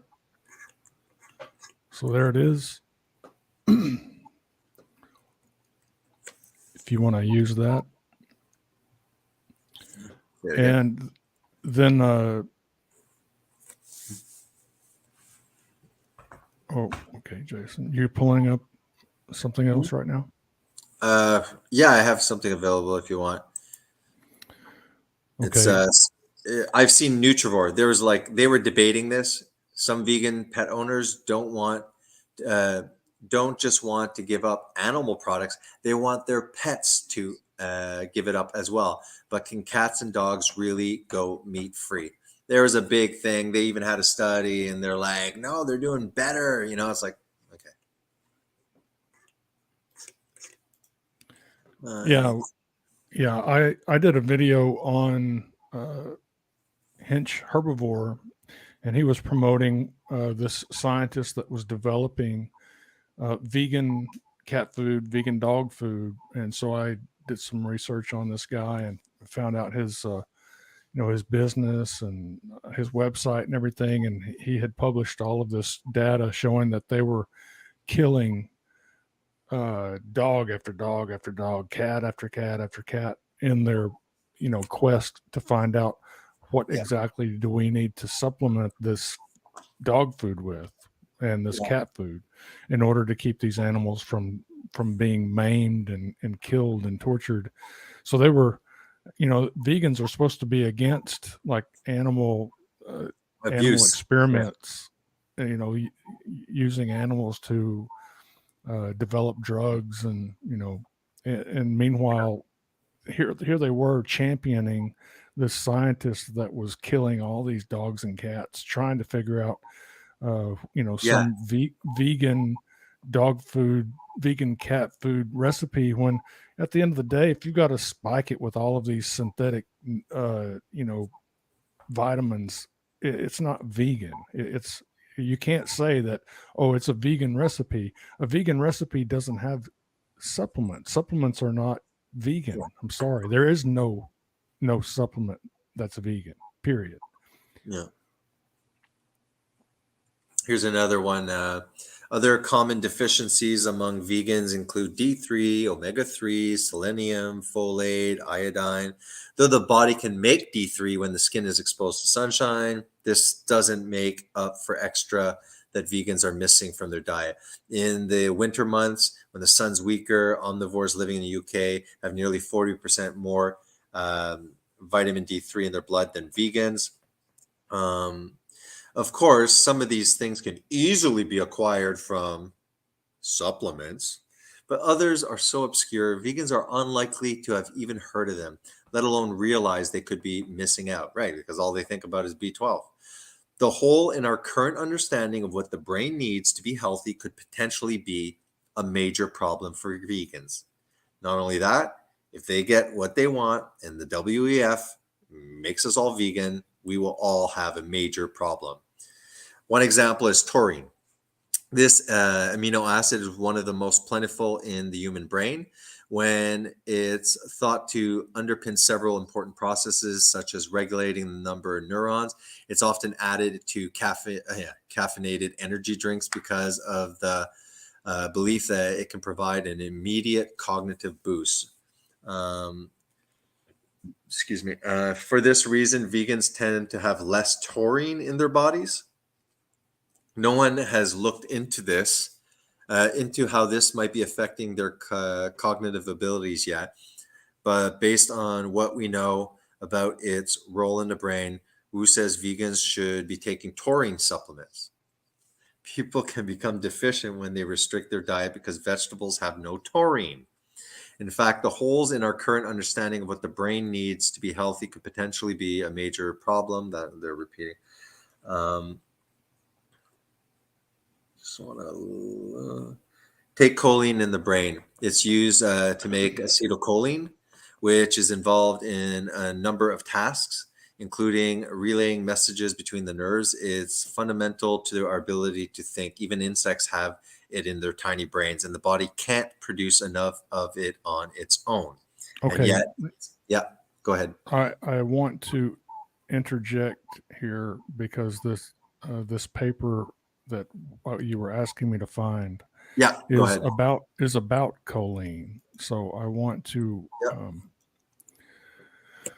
this is the paper, and of course it's in this this BMJ journal. Yeah, British Medical Journal. Choline can be likened to omega-3 fatty acids in that it's an essential nutrient that cannot be produced by the body in amounts needed for human requirements. This is the one that's paramount for brain building. It's paramount for thinking. It's paramount for brain health. And I just wanted to, there's a lot of information here. I'm not going to go through the whole thing. I did link to this study in the chat, so anyone can look through there and find where I linked. But these are common sources of choline. And look at that one right there on the left-hand side, beef liver. Yeah. And then next to that, you've got egg, hard-boiled, human milk, beef steak. Yeah, beef steak. So, you've got these, some of these carnivore enthusiasts will tell you that all you need is beef and you shouldn't be relying on beef liver. When it comes to something like choline and B12, the amount of these nutrients that you're going to find in the liver is just I know, it's a super amazing. Yeah, it is a. When they talk about like superfoods and Gregor like Daily Dozen and like this has that, it's like no guys. Okay, like nature's vitamin, is beef and eggs, beef liver and eggs. Like if it's got this brain vitamin, it's got more than 4 times. Beef liver has more than 4 times the amount that you're going to find in beef steak. There's a reason why all cults go vegan, because it does lower cognition and it makes them less sharp.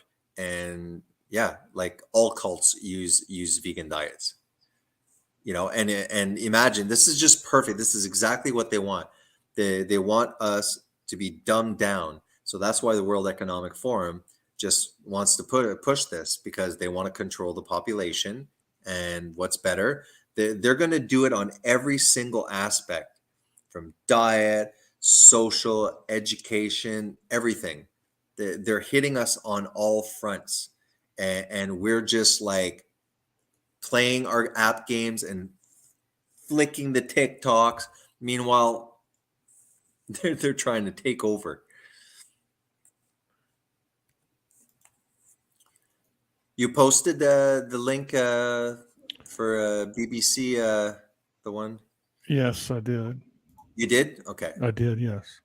All right. I'll repost it. I just copy pasted it. Let's see. It's up there somewhere. Yeah, I just posted it again. I did it. I just posted it.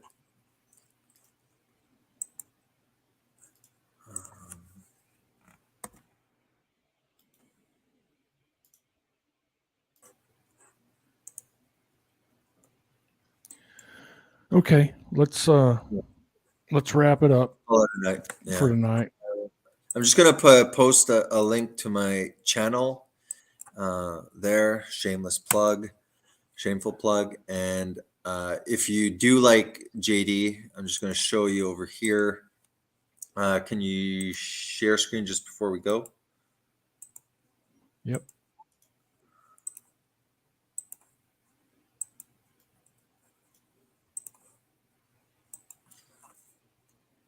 Here. So if obviously you guys love JD's content, and if you go specifically to my live streams, if you're bored, like besides these ones here. So JD's there. We've been doing live streams for quite a long time together. These all have to do with that first debate with Jeffrey. And yeah, so if you're interested in Garland Farms, there is some good content there, some really good discussions. JD goes into a lot of stuff. So what we're trying to do is, we have a vegan community, and the vegan community are very organized and they've networked well. We look at when Jeffrey was trying to debate Garland Farms, you have proof, somewhere talking about like it was an international effort. Like there was like vegans from UK all around trying to coach Jeffrey. So they're highly organized. They know how to repeat lies over and over. So what we need to do is not a carnivore community, not a keto community, a omnivore community where we start networking together. This can't just be me and JD producing this content. We need people that believe in this to really start producing, and we need to form a community. That's what we're trying to do. For now, it's me and JD. We want to build this. So let's encourage each other, and let's get more people on these panels. And let's start building something. That's all I got to say. Yeah, I second that. Let's help you guys that are out there that have done some research and you think there's something that we need, some information that will help us, fight the anti-meat agenda, the anti-animal food agenda, the anti-nutrition agenda. Then get in contact with us, send us that information. Come on our live streams, help, speak to us. And look at all these vegans here. It's like, guys, come on. Okay. We're not going to like, we'll still be cordial. Like you're here. Let's talk. We can share screen. If you're talking on the panel, man, you're like, here, check this out. Freaking murderers. You can pop it up. We'll look at it. We'll discuss. We'll pop up some stuff here instead of just like making stupid comments the whole time, repeating yourself. Man, there's a hell of a lot of vegans here. We got Juicy. I think some of them are like Troll, the same troll guy. channels. Yeah. Well, anyways, as long as it gets my views up and my subscriber count up, I welcome all of you trolls. Please, I want to get to the point where you're making t-shirts about me. Okay? Because like, this ain't fair. Come on. Jump me. Do you realize if you guys start making shirts of me like you do JD, I'll probably jump like level like 20 or something like that. So please support my evolution. All right, JD, this could go on for hours. So all right, thanks for coming. Enjoyed the chat. You brought some really good information to the table tonight. I appreciate it. And we'll do it again soon. Thank you to everyone that showed up. See you guys. Good night, everyone. Bye-bye.